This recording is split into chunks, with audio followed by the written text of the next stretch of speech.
Lucky को जैसे ही पता चला कि विराज की शादी शहनाज से होने जा रही थी तो वो भागा भागा विराज के बंगले पर आ गया।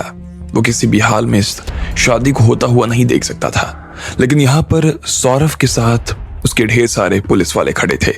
और जैसे ही लकी अंदर दाखिल होने को था कि इतने में पुलिस ने उसे पीछे से रोक लिया। इतने में पीछे से कुमारी की आवाज आई और उसने सबको चौंका दिया। वो लकी को हाल में मिले इनाम के बारे में बता रही थी। सौरभ ने लकी के हाथ से वो मेडल लिया और उसे देखने लगा। उसमें सच में उस देश की सील लगी हुई थी। अब कहने को तो सौरभ जयपुर पुलिस का एक बड़ा आदमी था, लेकिन फिर भी उसे ऐसा लग रहा था कि इस वक्त लकी उससे भी बड़ा आदमी था। अगर एक छोटे से ऑफिसर की वजह से पूरे देश को कुछ झेलना पड़े तो ये सौरभ झेल नहीं सकता था। अगर वो इस वक्त लकी को घुसने से रोक देता तो कुमारी ने जो कहा था वो सच भी हो सकता था, और फिर उसके लिए ऊंचे लोगों के सामने जवाब देना भारी हो सकता था। ऐसा भी नहीं था कि सौरभ को इस मेडल के बारे में खबर नहीं थी। उसने इसके बारे में सुना था कि राजा ने खुद लकी को मेडल पहनाया था, इसलिए उसने एक बार आखिर बार मेडल को देखा और फिर लकी का रास्ता रोककर खड़े हुए पुलिस वालों की तरफ देखते हुए बोला, इन साहब को अंदर जाने दो, हट जाओ रास्ते से, लेकिन सिर्फ इन्हें ही अंदर जाने देना, बाकी लोगों को रोको, रोको सबको। लकी के पीछे जो लोग अंदर घुसने की फिराक में थे, सौरभ ने सब पुलिस वालों को उन्हें रोकने के लिए भेज दिया। बाकी सब पुलिस वालों ने एक बार के लिए सौरभ को देखा और फिर सीधा उन लोगों को रोकने के लिए चले गए। थैंक यू यार। लकी ने भी कुमारी की ओर देखा और कहा। वो विराज के बंगले के अंदर जाने को तैयार हो गया था। अगर किसी ने भी ना विराज के बंगले में 2 पैरों पर घुसने की कोशिश की ना तो वो 4 कंधों पे यहां से बाहर जाएगा। इतने में एक पतले से आदमी ने दरवाजे के बाहर आते हुए कहा। उसने ग्रे रंग के कपड़े पहने हुए थे। ये और कोई नहीं बल्कि खाजा था, जिसने सबसे पहले एक ही बार में विराज के बुलाए हुए 10 फौजियों को एक साथ ढेर कर दिया था। वो सीधा लकी के सामने आया और उसकी आंखों में आंखें डालकर देखने लगा। थोड़ी देर तक उसे घूरने के बाद में उसने लकी से कहा, तुम विराज के घर में घुसना चाहते हो? तुम ऐसा लगता है कि तुम विराज के घर में घुस जाओगे। अच्छी बात है, लेकिन शायद ना तुम्हें यहाँ आने के कायदे के बारे में पता नहीं है। चलो अब चुपचाप सबसे पहले तो अपने घुटनों पर आ जाओ, उसके बाद मेरे पैरों में 10 बार गिरकर माफी मांगो। उसके बाद तुम्हारे गालों पे मैं 100 बार थप्पड़ लगाऊंगा और फिर जाकर मैं तुम्हें यहाँ से जाने दूंगा। अबे ओए, कौन है तू? तेरी लक्ष्मण जी से इस तरह बात करने की हिम्मत कैसे हुई? साले जिंदा रहना है या नहीं रहना है? तेरा नाम क्या है बे? जो भी है ना, मिट्टी में मिलाकर रख दूंगी। अभी के अभी इनसे माफी मांग, वरना बच नहीं पाएगा तू। जैसे ही उस आदमी ने लकी से इस तरह की बात की तो इतने में पीछे से 4 लड़कियों की आवाज आने लगी। वो भीड़ में ही खड़ी थी और तुरंत ही भीड़ को चीरते हुए वो आगे आ गईं। चारों और कोई नहीं बल्कि रीना, शीना और मीना टीना थीं। वो चारों एक ही बार में ख्वाजा के सामने खड़ी हो गईं। लकी उनके पीछे था और इससे पहले कि वो अपनी तरफ से कुछ कह पाता, उन चारों लड़कियों ने ख्वाजा के साथ में लड़ाई करना शुरू कर दी। वो चारों लड़े जा रहे थे। ख्वाजा ने भी कभी अपनी जिंदगी में नहीं सोचा था कि इतनी कम उम्र की लड़कियां भी इतना अच्छा लड़ सकती हैं। वो एक से भी पार नहीं पा रहा था और 4 की 4 उसके सिर पर आकर खड़ी हो गई थी। उसे उनसे लड़ने में बहुत दिक्कत हो रही थी और थोड़ी देर बाद में तो उसे ऐसा लगने लगा कि अगर उसने इन चारों को नहीं हराया तो ये चारों ही उसकी जान ले लेंगी। रीना ने उसकी कमर पर एक जोरदार हाथ मारा तो वो अपनी पकड़ कर खड़ा हो गया। बड़ी मुश्किल से तो उसने अपने आप को शीना के वार से बचाया, लेकिन इस बार वो अपने आप को रीना के वार से नहीं बचा पाया। माफी मांगो इनसे, रीना ने फिर से उसके ऊपर गुस्से में चिल्लाते हुए कहा। उन चारों ने बारी बारी से उसके पेट में वार करना शुरू कर दिया। ख्वाजा के पेट में इतनी बार चोटें लग चुकी थीं कि उसे उल्टी आ गई। उसके पेट में जो भी था वो सब खून के साथ में बाहर आ गया। इतने में वो खुद लकी के पैरों में जाकर गिर गया। इधर वो चारों लड़कियां भी लकी के पीछे पीछे आकर खड़ी हो गई थी और वो कुमारी को देख रही थी। जैसे ही उन्हें याद आया कि कुमारी तो वो ही थी जो उस रानी के साथ में खड़ी थी, तो उन्हें उसके ऊपर भी गुस्सा आ गया। तू भी यहां है? रुक, तुझे तो हम अभी बताते हैं, उसने कहा और कुमारी की तरफ आगे बढ़ने लगी। एक कदम भी आगे बढ़ाने की कोशिश मत करना। कुमारी भी अपने बचाव में आकर खड़ी हो गई। लकी उन चारों को इतने गुस्से में देखकर खुद भी घबरा गया और उसने खुद कुमारी को बचाने के लिए उसके सामने आकर खड़ा हो गया। उसने उन चारों लड़कियों को अपने हाथ के इशारे से रोक दिया। तुम्हारी गुरु माँ और रानी साहिबा के बीच में जो भी झगड़ा था उसमें तुम्हें इसे घसीटने की कोई जरूरत नहीं है। उस सब में इसकी कोई गलती नहीं थी।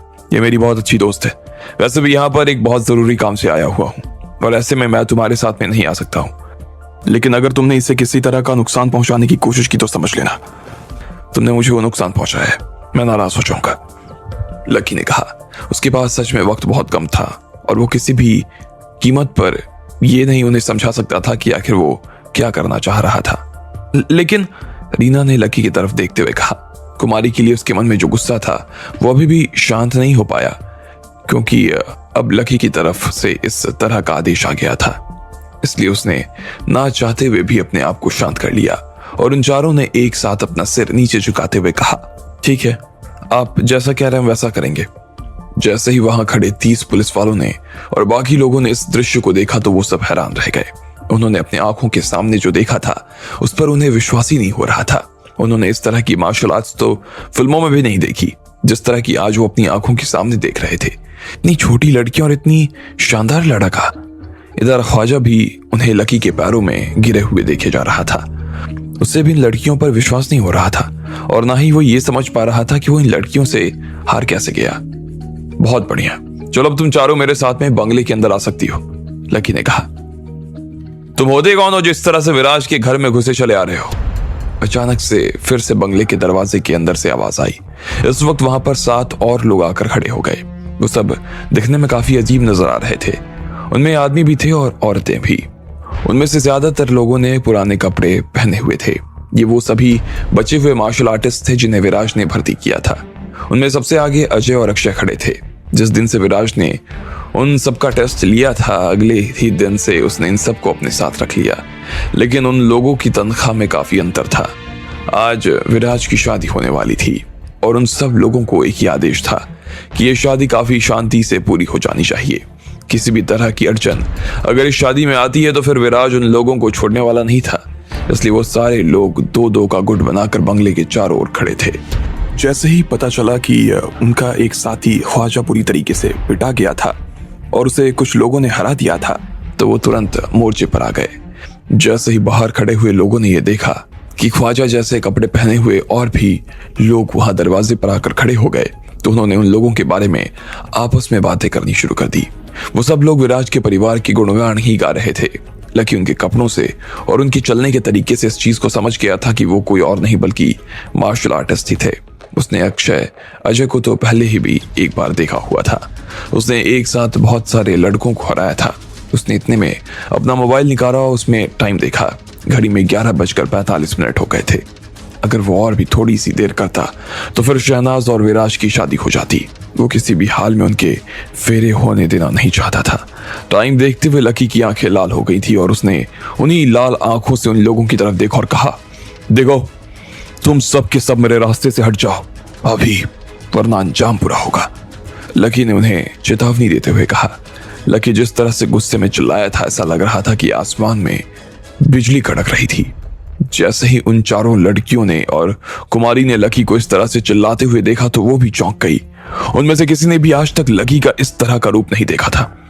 साले 2 कौड़ी के आदमी, तेरी हिम्मत कैसे हुई कि हमारे ऊपर तू चिल्ला सके? हाँ? इतने में अजय ने भी गुस्से में उसे जवाब देते हुए कहा और वो चारों लोग एक साथ लकी के ऊपर टूटने के लिए आगे बढ़ने लगे। पलक झपकते ही वहां पर 2 गुटों के बीच में जोरदार लड़ाई शुरू हो गई।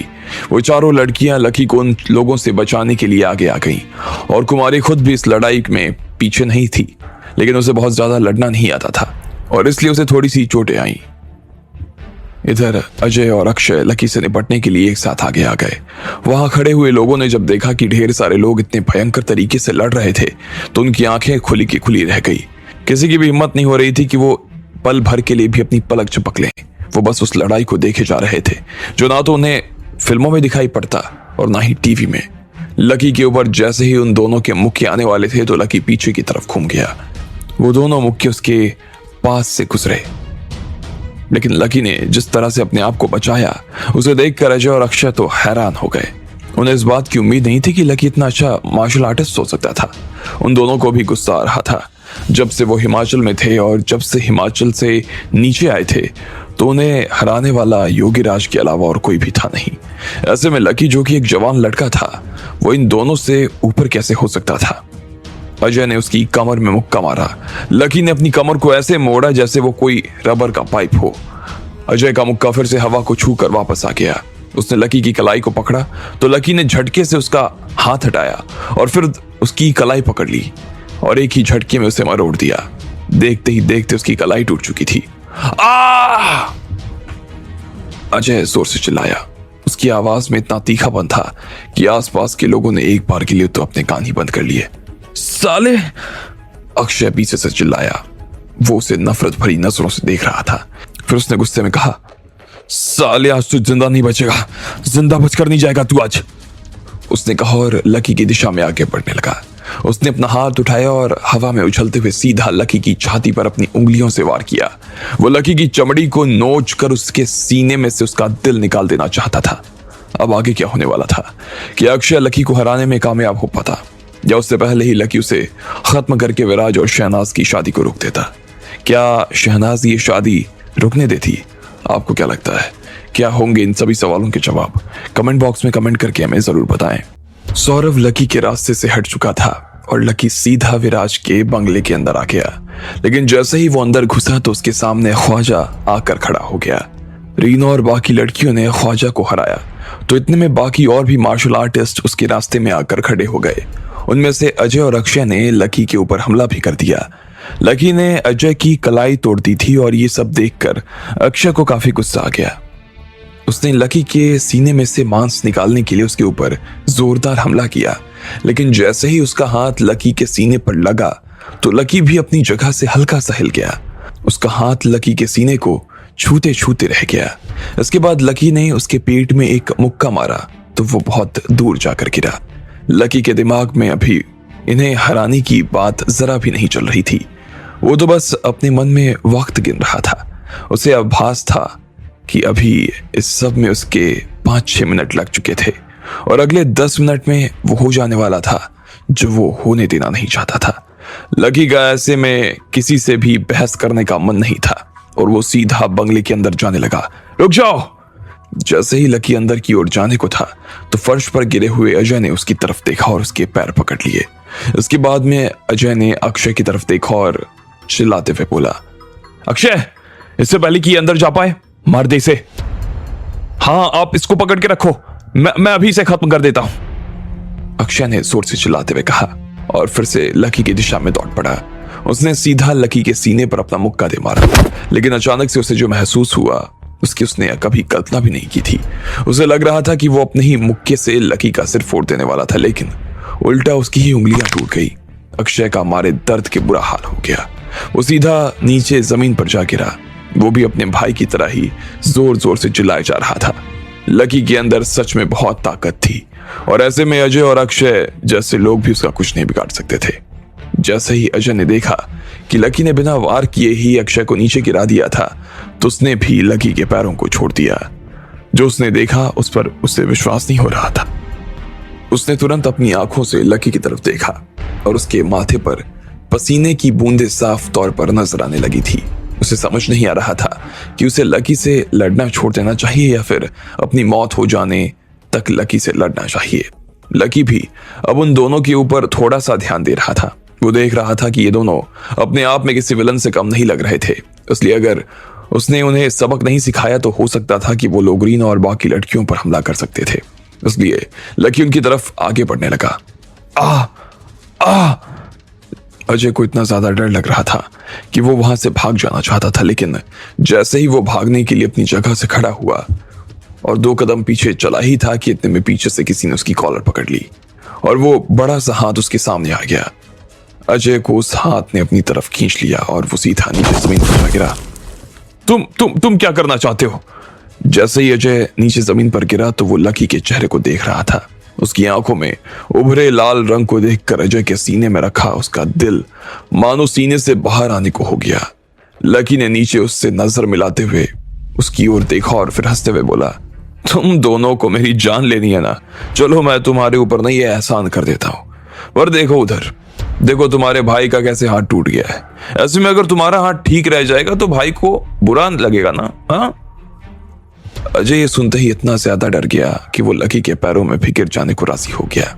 वो उससे दया की भीख मांग रहा था और कह रहा था, भाई भाई मुझे माफ कर दो मुझे भाई, प्लीज हमें छोटा भाई मानकर ही सही, लेकिन माफ कर दो, हमसे गलती हो गई भाई।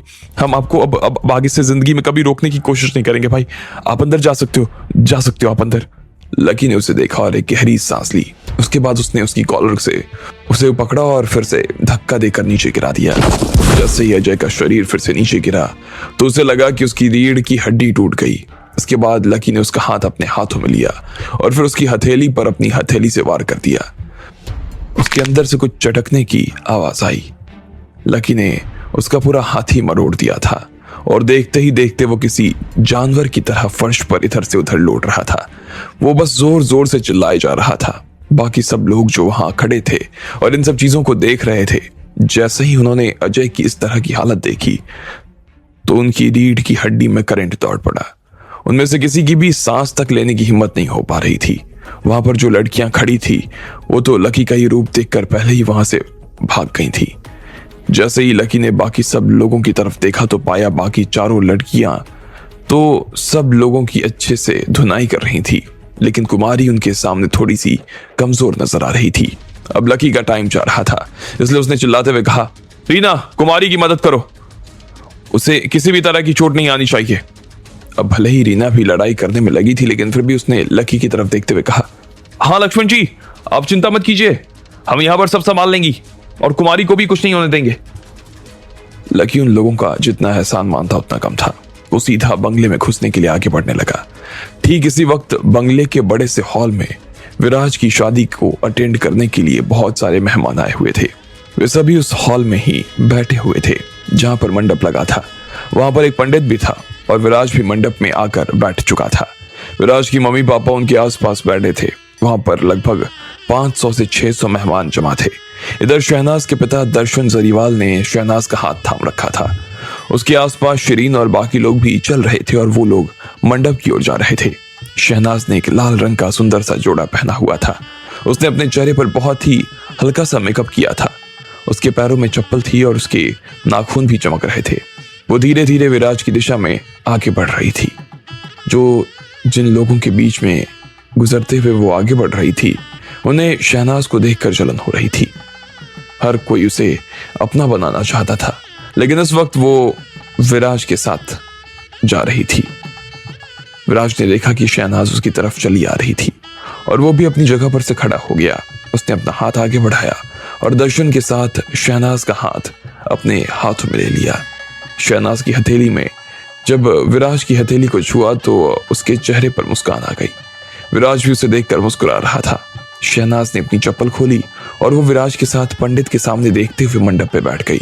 इधर पंडित ने देखा कि मुहूर्त का समय हो गया था, 12 बज चुके थे और उसने मुस्कुराते हुए कहा, सभी जजमानों को यहाँ पर कुंवर विराज प्रताप और सौभाग्यवती शहनाज के विवाह के उपलक्ष्य में यहाँ पधारे हैं, उन्हें मैं ये सूचित करना चाहता हूँ कि विवाह का मुहूर्त अब आ चुका है। हमें वर और वधू के फेरों की तैयारी करनी शुरू करनी चाहिए। इसके बाद पंडित ने अपनी तैयारी करनी शुरू कर दी। उसने कलश में से गंगा जल लिया और उसे चारों ओर छिड़कना शुरू कर दिया। उसके बाद उसने दोनों के हाथों में गंगा जल और चावल रख दिए।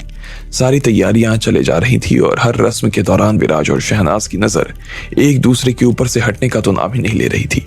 पंडित ने उन्हें 7 वादे और कस्में भी बता दिए थे और उसके बाद फेरों के लिए विराज और शहनाज के कपड़ों में आपस में गांठ भी लगा दिया। ठीक है, तो आप पहले वधू की मांग में सिंदूर भर दीजिए। पंडित ने विराज से ये बात कही। ये सुनते ही सब लोगों के चेहरे पर मुस्कान आ गई। विराज ने छोटी सी चांदी की डिब्बी में से सिंदूर लिया और उसे भरने के लिए शहनाज की सिर की तरफ अपनी उंगलियों को बढ़ाने लगा। शहनाज ने भी अपना सिर थोड़ा सा नीचे झुका दिया। सिंदूर से ज्यादा उसके गाल लाल हो गए थे। जैसे ही वो उसकी मांग भरने को था कि इतने में पीछे से आवाज आई, विराज उसकी मांग भरने की हिम्मत भी मत कर लेना। इतने में दरवाजे के पीछे से किसी की बहुत जोरदार गुर्राहट की आवाज आई। सब लोग पलट कर ये देख पाते कि आवाज किसकी थी। उससे पहले ही लकी दरवाजे से अंदर दाखिल हो गया और वो विराज के सामने आकर खड़ा हो गया। जैसे ही सब लोगों ने लकी को देखा तो उन्हें गुस्सा आ गया। कौन है ये और ऐसे कैसे बोल सकता है? इन दोनों की शादी होने वाली है और वो उसको सिंदूर नहीं लगाएगा तो क्या राखी बांधेगा? अरे बाहर निकालो इस पागल को। वहां पर जो भी आदमी खड़े थे वो सभी उन 20 परिवारों में से थे जो जयपुर के सबसे अमीर घराने से थे। अभी कुछ दिनों पहले ही सभी लकी की वजह से उन सब लोगों का करोड़ रुपए का नुकसान हो गया था। ऐसे में जब उन लोगों ने लकी को अपने सामने देखा तो वो बाकी मेहमानों से भी और ज्यादा उत्साहित हो गए थे। अच्छा, तो तुम भी यहाँ आ गए? वापस जाना चाहते हो तो चुपचाप निकल जाओ, वरना हम तुम्हें ना जाने नहीं देंगे। तुम्हारी हिम्मत कैसे हुई विराज बना से इस तरह से बात करने की? मरना है क्या बना के तलवार से? हाँ हाँ, शहनाज उनकी बीवी होने वाली है, वो उन्हें मंगलसूत्र पहनाए, सिंदूर लगाएं, उससे तुम्हें क्या? सब लोगों ने लकी को दुत्कारना शुरू कर दिया। विराज का हाथ जो कि शहनाज की मांग भरने वाला था वो भी अचानक से बीच में रुक गया। वो लकी को इस हाल में देखकर खुद भी बहुत हैरान था। अजय और ख्वाजा जैसे लोगों को उसने दरवाजे पर खड़ा किया हुआ था, तो फिर लकी जैसा आदमी अंदर कैसे आ गया? अब्बास और श्रेया भी आज विराज की शादी देखने के लिए आए हुए थे। अब्बास लकी पर हंस रहा था और बोला, आज विराज भाई और शहनाज जी की शादी है। मुझे तो लगता है कि लकी इस बात के लिए तुम्हें विराज को बधाई देना चाहिए। वैसे भी तुम यहाँ पर आए हो तो अब यहाँ के मेहमान हो गए। ऐसे में तुम्हें यहाँ कुर्सी पर बैठ कर ना आराम से इन दोनों की शादी देखनी चाहिए, मजे लेने चाहिए फिर होंगे। अब्बास इस बात को अच्छी तरीके से जानता था कि वो शहनाज से कितना प्यार करता था। ऐसे में उसका ये कहना अपने आप में लकी के घाव पर नमक लगाने जैसा था। शांतनु भी अब्बास की बात का मतलब समझ गया और उसने उससे कहा, लकी और शहनाज एक ही यूनिवर्सिटी में एक साथ पढ़ते थे, ऐसे में लकी को भी बैठने के लिए सीट तो मिलनी ही चाहिए। वैसे लकी, क्या तुम विराज और शहनाज की शादी पर अपनी तरफ से कुछ कहना नहीं चाहोगे? इधर विराज भी अपनी झटके से थोड़ा सा उभर गया था। उसने गहरी सांस ली और अपने आप को शांत कर लिया। फिर उसने ठंडी नजरों से लकी की ओर देखा और कहा, लकी, आज हम दोनों की शादी है, मुहूर्त निकला जा रहा है, तुम ऐसे बीच में हमारी शादी में खलल बन रहे हो, शर्म नहीं आती तुम्हें? आज जो तुमने ये मेरे बीच में आकर किया है ना, इसका हिसाब तो मैं तुमसे बाद में चुकता करूंगा। अब चुपचाप बैठ जाओ, वरना मैं उठा कर ना तुम्हें यहां से बाहर फेंकवा दूंगा। जिंदा रहना चाहते हो तो चुपचाप निकल जाओ यहां से। जैसे ही विराज ने इतना कहा कि उसकी आंखों से चमक आने लगी। उसने योगीराज को भी अपने साथ रखा था। उसने योगीराज को लकी के बारे में पहले ही बताया हुआ था। ऐसे में लकी से निपटना उसके लिए कोई बड़ी बात नहीं थी। अब आगे क्या होने वाला था? क्या सच में विराज लकी को रोक पाता या फिर लकी शहनाज को अपने साथ ले जाता? आपको क्या लगता है? क्या होंगे इन सभी सवालों के जवाब? कमेंट बॉक्स में कमेंट करके हमें जरूर बताएं। शहनाज मंडप में आ चुकी थी। विराज ने उसका हाथ थाम कर उसे अपने पास बैठा भी लिया था। पंडितों के हिसाब से मुहूर्त भी हो चुका था और सब लोग उन दोनों के बस फेरे लेने का इंतजार कर रहे थे।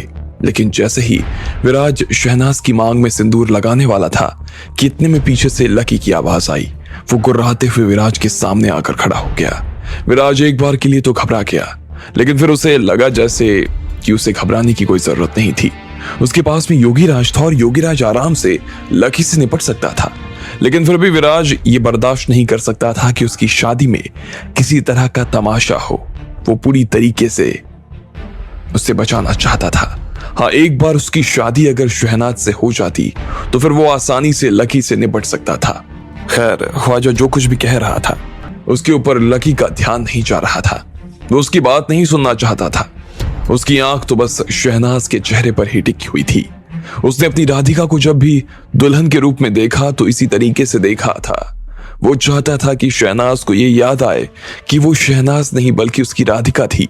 वो विराज को वहां से हटाकर उसकी जगह पर बैठ जाना चाहता था। लेकिन लकी जिस तरह से शहनाज को देख रहा था, शहनाज लकी को उस तरह से नहीं देख रही थी। वो उसे बहुत ही घिन भरी नजरों से देख रही थी। उसे लकी के ऊपर गुस्सा आ रहा था और उसका गुस्सा देखकर लकी को एक बार के लिए डर लगना शुरू हो गया। क्या सच में वो विराज से ही शादी करना चाहती थी? लकी अपने आप में यही सवाल कर रहा था। शहनाज, क्या तुम सच में विराज से शादी करना चाहती हो? लकी ने उससे पूछ लिया। उसका दिल बेचैन हुए जा रहा था। वो सूखे पत्ते की तरह हो गया जो किसी भी पल में डाल पर से टूट सकता था। लेकिन इससे पहले कि शहनाज उसके सवाल का जवाब देती, इधर से विराज ने बीच में आते हुए कहा, योगीराज जी, अभी की अभी इस घुसपैठिए को मेरी आंखों के सामने से दूर कीजिए। उठाकर बाहर फेंकिए इस आदमी को। इससे कैसे निपटना है ना, इसके बारे में हम बाद में सोचेंगे। फिलहाल मुहूर्त बीता जा रहा है। जैसे ही विराज ने इतना पर कहा, उसके बाद में भीड़ को चीरते हुए योगीराज उसके सामने आकर खड़ा हो गया।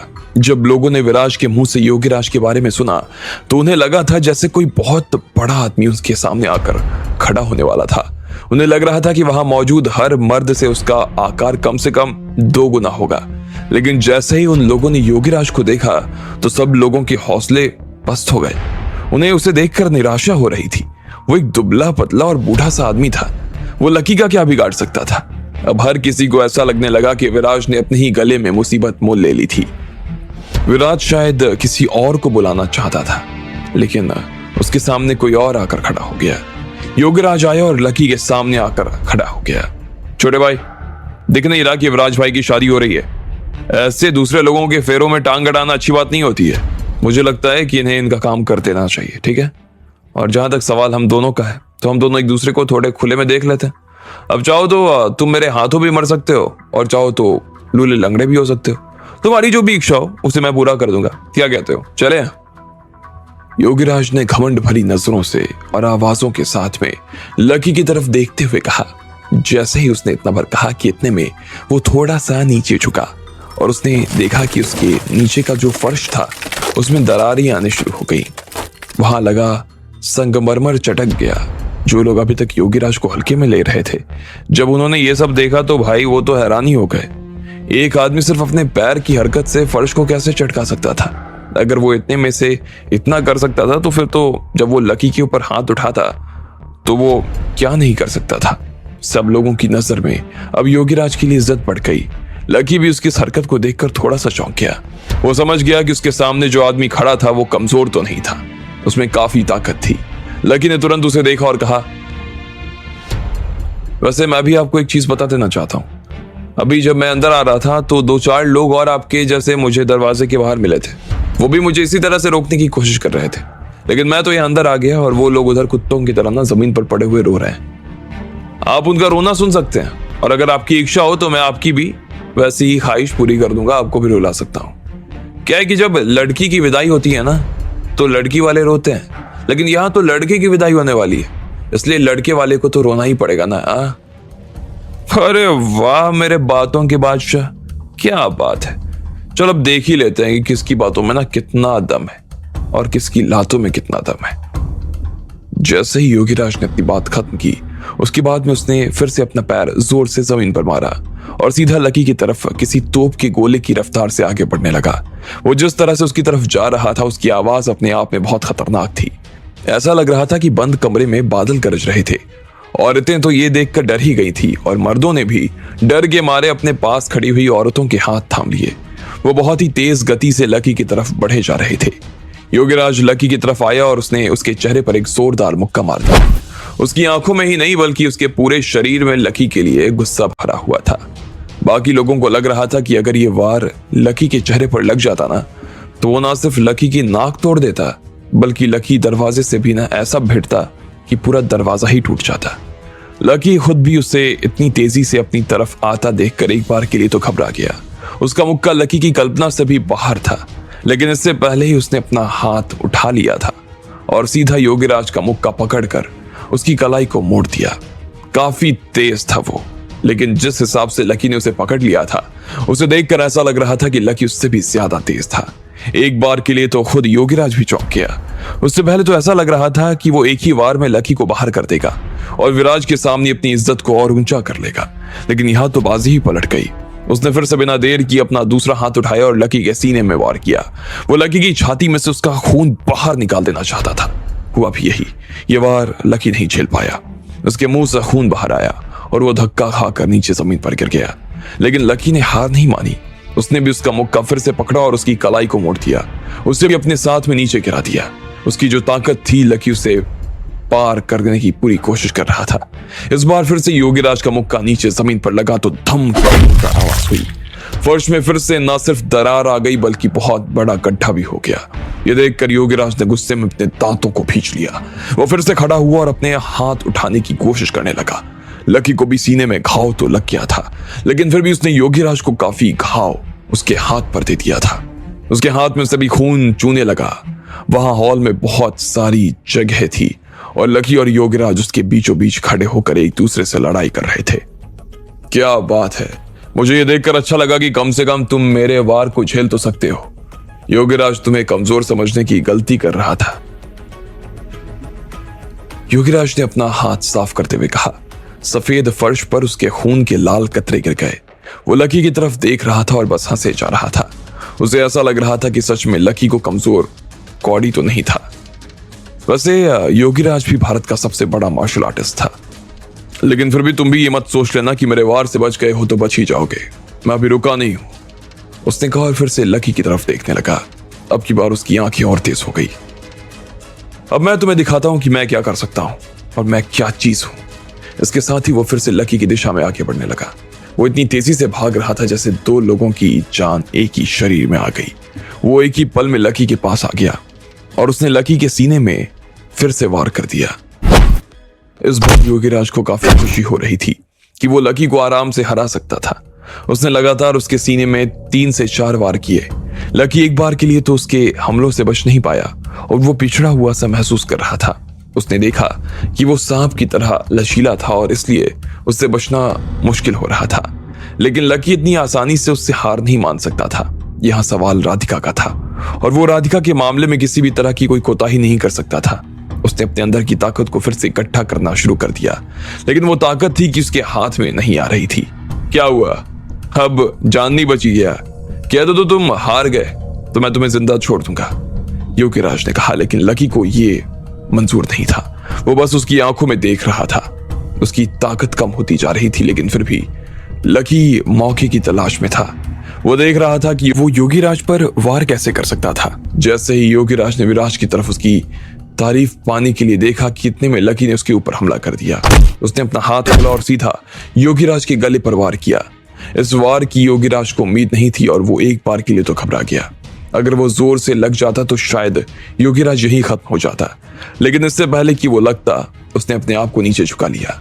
इधर लकी को ऐसा लग रहा था कि यही सही मौका था जब वो उसे उठाकर वो नीचे गिरा सकता था।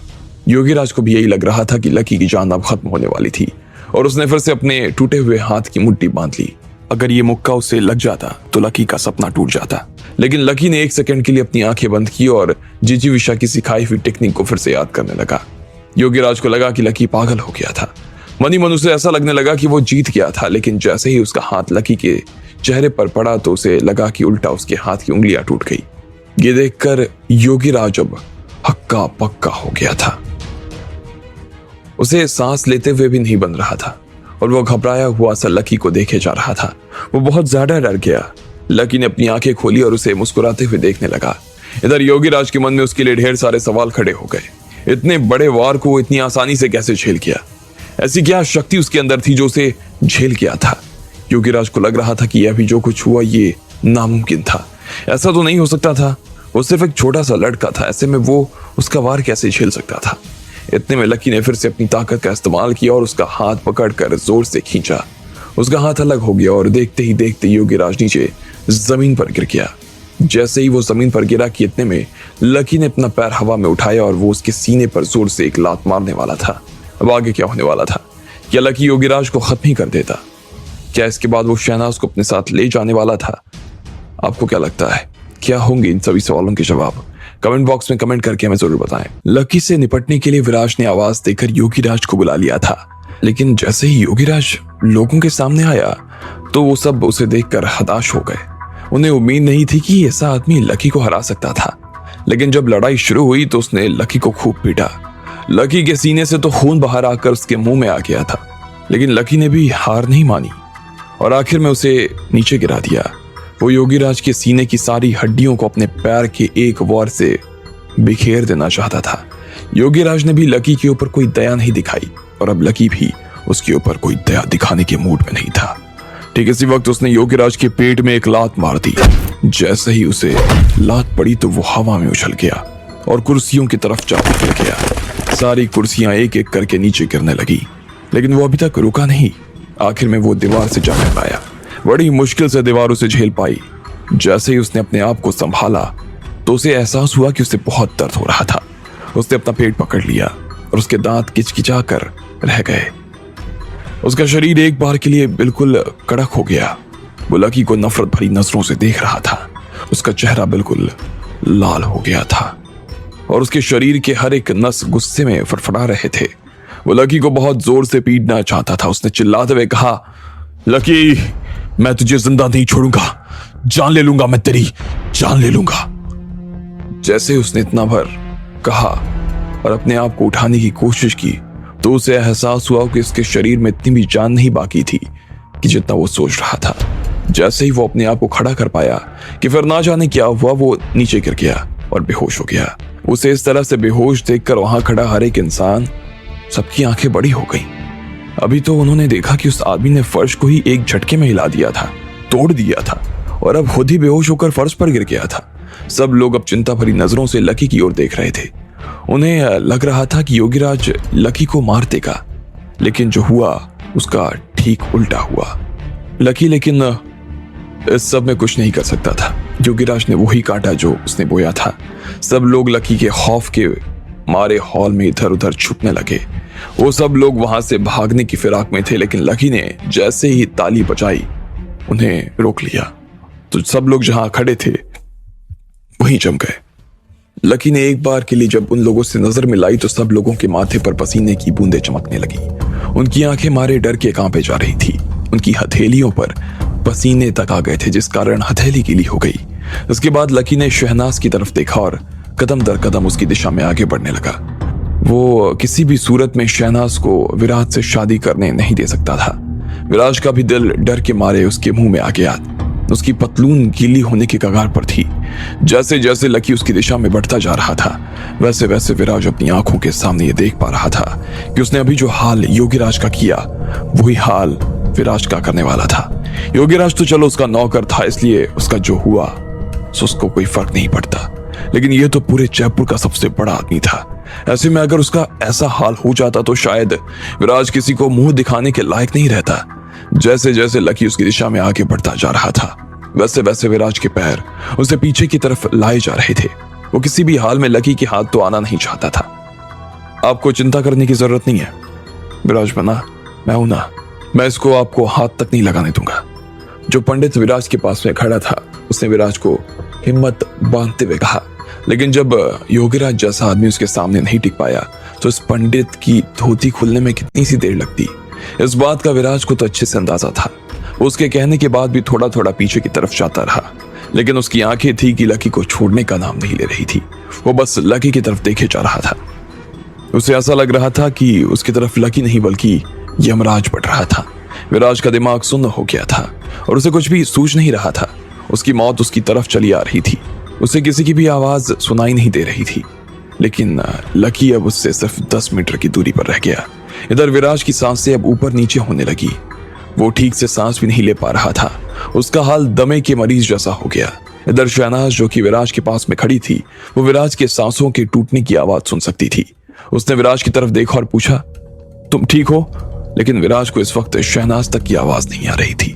उसका कांपता हुआ चेहरा बस लकी को देखे जा रहा था। मगर इस वक्त लकी उससे कह देता कि शहनाज का हाथ छोड़कर 1 मिनट में यहां से गायब हो जाओ, तो वो अपना घर छोड़कर जाने के लिए भी राजी हो जाता। जैसे ही लकी ने देखा कि शहनाज को विराज की चिंता हो रही थी तो उसे लगा कि वो सच में उसकी चिंता करती थी, लेकिन उसने पहले कभी तो ऐसा नहीं देखा था। अचानक से लकी के दिल में एक डर पैदा हो गया। क्या सच में शहनाज विराज से ही शादी करना चाहती थी? यह डर लकी के मन में घर कर गया था, लेकिन अगले ही पल उसका डर गुस्से में बदल गया और वो गुस्से से विराज की तरफ देखने लगा। उसकी आंखें किसी तीर से भी तीखी हो गई। विराज के मुंह से अचानक चीख निकल पड़ी। वो चाहता तो था कि लकी के पैरों में गिरकर रोना शुरू कर दे, लेकिन उसकी इतनी हिम्मत भी नहीं हो पा रही थी। उसके पैरों ने जमीन छोड़ना शुरू कर दिया था और उसे अपना पूरा शरीर हवा के साथ में बहता हुआ महसूस हो रहा था। उसे ऐसा लग रहा था जैसे उसने किसी तरह का नशा किया हुआ था और अब उसके होश ठिकाने पर नहीं थे। अचानक से उसे ना जाने क्या हुआ और उसकी दोनों टांगों के बीच में से गर्म सा पीले रंग का पदार्थ बाहर निकलने लगा। उसका सफेद पजामा हल्का गीला और पीला होने लगा, लेकिन ठीक इसी वक्त पीछे से पुलिस का सायरन बजने की आवाज आने लगी और अगले ही पल हॉल में ढेर सारी पुलिस वाले आकर जमा हो गए। कोई अपनी जगह से नहीं हिलेगा, उन गार्ड्स ने वहां पर खड़े लोगों को देखते हुए कहा। इधर हॉल में 5 से 6 लोग अंदर की तरफ चले आ रहे थे। उन सब के हाथ में बड़ी बड़ी बंदूकें थी। उन सब के निशाने इस वक्त सिर्फ एक ही आदमी पे थे, लकी पर। जैसे ही लकी ने योगीराज को पीट कर नीचे गिरा दिया तो विराज के पिताजी, जो कि एक कोने में जाकर छिप गए थे, उन्होंने पुलिस को इस बात की खबर दे दी। वो तुरंत पुलिस बल को अपने घर में आने के लिए आदेश दे चुके थे और ऐसे में जो पुलिस अभी विराज के घर के बाहर खड़ी थी वो अब अंदर आ गई। तुझे क्या लगा तू डराएगा और हम डर जाएंगे? तुझे क्या लगता है हम इतने कमजोर लोग हैं? अब पता चलेगा कि हम कौन हैं तुझे। इतने में विराज के पिता ने कहा, हाँ, बहुत होशियार बन रहा था ना तू। भूल मत, जयपुर हमारा है। ऐसे में तेरी औकात क्या है बे? वैसे अगर तू यहाँ मारा भी जाता है ना, कोई बड़ी बात नहीं होगी। किसी को इस बात की परवाह भी नहीं है कि तू जिंदा है या मर गया। हाँ, हम तो राजा जी को यही कहेंगे कि तेरा एक्सीडेंट हो गया था या फिर तू नदी में गिर गया। तेरा और हमारा तो कोई लेना देना ही नहीं है। जब तक राजा जी के लोग वहां से यहाँ तेरी मौत की जांच करने के लिए आएंगे ना, तब तक तो तेरा शरीर जलकर खाक हो चुका होगा। ऐसे में उन्हें वो मानना पड़ेगा जो हम उन्हें बताएंगे, विराज के पिताजी ने कहा और उन पुलिस वालों की तरफ देखने लगे। इसने हमारी और हमारे आदमियों की जान लेने की कोशिश की है, मारो उस साले को। जैसे उन पुलिस वालों ने इसकी बात सुनी तो तुरंत उन्होंने अपनी बंदूक लकी के सिर पर तान दी। लेकिन इतने में एक गुलाबी रंग की ड्रेस पहनी हुई लड़की कहीं से निकल कर आई और उसने लकी के सामने देखते हुए बोला, नहीं। वो लकी के सामने आकर खड़ी हो गई थी। उसने लकी को बचाने के लिए अपने दोनों हाथ फैला लिए। जैसे उसने विराज के पिता को देखा तो बोली, नहीं अंकल, इसे आप गोली मत मारिए, छोड़ दीजिए इसे। वो लड़की जो इस तरह से लकी के सामने आकर खड़ी थी वो शिरीन थी। शिरीन, पागल है क्या? पीछे हो जा। इतने में पीछे से शहनाज के चिल्लाने की आवाज आई। लेकिन शिरीन लकी के सामने ही जमी हुई थी। उसे बंदूक से कोई डर नहीं लग रहा था। नहीं अंकल, आप लकी को छोड़ दीजिए। मैं आपसे प्रॉमिस करती हूं कि लकी आगे से ऐसा कुछ नहीं करेगा। वो चुपचाप इस शादी को पूरा हो जाने देगा, शिरीन ने कहा। उसे अपने पिता और अपनी बहन की आवाज आ ही नहीं रही थी। आ भी रही थी तो वो उसे सुनना नहीं चाह रही थी। वो बस विराज के पिता के सामने घबराई हुई नजरों से देख रही थी और किसी भी कीमत पर लकी की जान बचा लेना चाहती थी। नहीं शिरीन, जल्द से जल्द पीछे हटो तुम। इसने जो किया है उसके बाद मैं इसे यहां से ऐसे तो जाने नहीं दूंगा। हम राजपूत हैं, कोई हमारे घर में घुसकर इस तरह की हरकत करे तो हम उसे छोड़ दें? ये हो नहीं सकता, विराज के पिता ने ठंडे सुर में कहा। नहीं, आप इसे नहीं मार सकते, मैं आपको इसे नहीं मारने दूंगी। इसके बाद शिरीन अपनी जगह से पलटी और सीधा लकी को गले लगा लिया। उसे ऐसा लग रहा था कि अब शायद विराज के पिता उसके ऊपर गोली नहीं चलाते। शिरीन ने लकी को कसकर गले लगाया हुआ था। उसे ऐसा लग रहा था कि अगर गोली चलती तो वो उसके पार हो जाती और ऐसे में वो भी लकी के साथ मर जाती। उसे लकी के साथ मर जाने में कोई चिंता नहीं थी, इसी में उसे जीवन का सार नजर आ रहा था। लेकिन अचानक से उसे झटका लगा और वो अलग हो गई। लकी ने उसे धक्का देकर अलग कर दिया। शिरीन को इस बात से डर लग रहा था। लकी के बचाव में कोई नहीं था और विराज के पिता उसे उड़ाने का ऑर्डर देने ही वाले थे और फिर से लकी की बाहों में वो आना चाहती थी। लेकिन लकी ने भी उसे गुस्से भरी नजरों से देखा और कहा, हट जाओ यहां से। फोन पर तुमने मुझसे कहा था कि आज तुम्हारी शादी होने वाली है, फिर तुम्हारी जगह पर तुम्हारी बहन कहां से आकर बैठ गई? बोलो। लकी को शिरीन पर सच में बहुत गुस्सा आ रहा था। अगर प्रफुल्ल ने उसे सच नहीं बताया होता तो शायद अब तक तो विराज और शहनाज की शादी हो गई होती और उसे पता तक नहीं चलता। लेकिन फिर भी लकी के गुस्से होने में शिरीन फिर से उसे बचाने के लिए उसके सामने आकर खड़ी हो गई। लकी नहीं चाहता था कि उसकी वजह से शिरीन की भी जान चली जाए, इसलिए उसने फिर से उससे अलग कर दिया। मुझे माफ कर दो लकी, मैं जानती हूँ कि मैंने तुमसे झूठ बोला। तुम आगे मुझे जो सजा देना चाहो दे दो, तुम मुझे जैसे भी पनिश करना चाहो कर देना, लेकिन इस वक्त मैं तुम्हारी एक भी नहीं सुनूंगी। मैं तुम्हें मरने नहीं दूंगी लकी, प्लीज मेरी बात मान लो लकी, उसने कहा और फिर से लकी के सामने आकर खड़ी हो गई। हट जाओ मेरे सामने से, नफरत करता हूं मैं तुमसे, हट जाओ, लकी ने चिल्लाते हुए कहा। वो जानता था कि शिरीन उससे बहुत प्यार करती थी, वो उससे बहुत जुड़ी हुई थी, इसलिए लकी जानबूझकर अब की बार उसके पास आया और उसने शिरीन के बाल पकड़ लिए। उसके बाद उसने उसके गालों पर 4 तमाचे जड़ दिए। अचानक से शिरीन का चेहरा लाल हो गया और साथ ही सूज भी गया। लकी ने उसे धक्का दिया और सीधा उन बंदूक वालों के पैरों में जा गिरी थी। वो जैसे ही वो नीचे गिरी तो उसके गले में से वो पेंडेंट नीचे गिरा जो उसने अपने कपड़ों के अंदर छिपा रखा था। लेकिन जैसे ही लकी ने वो पेंडेंट देखा तो वो खुश हो गया था। अब आगे क्या होने वाला था?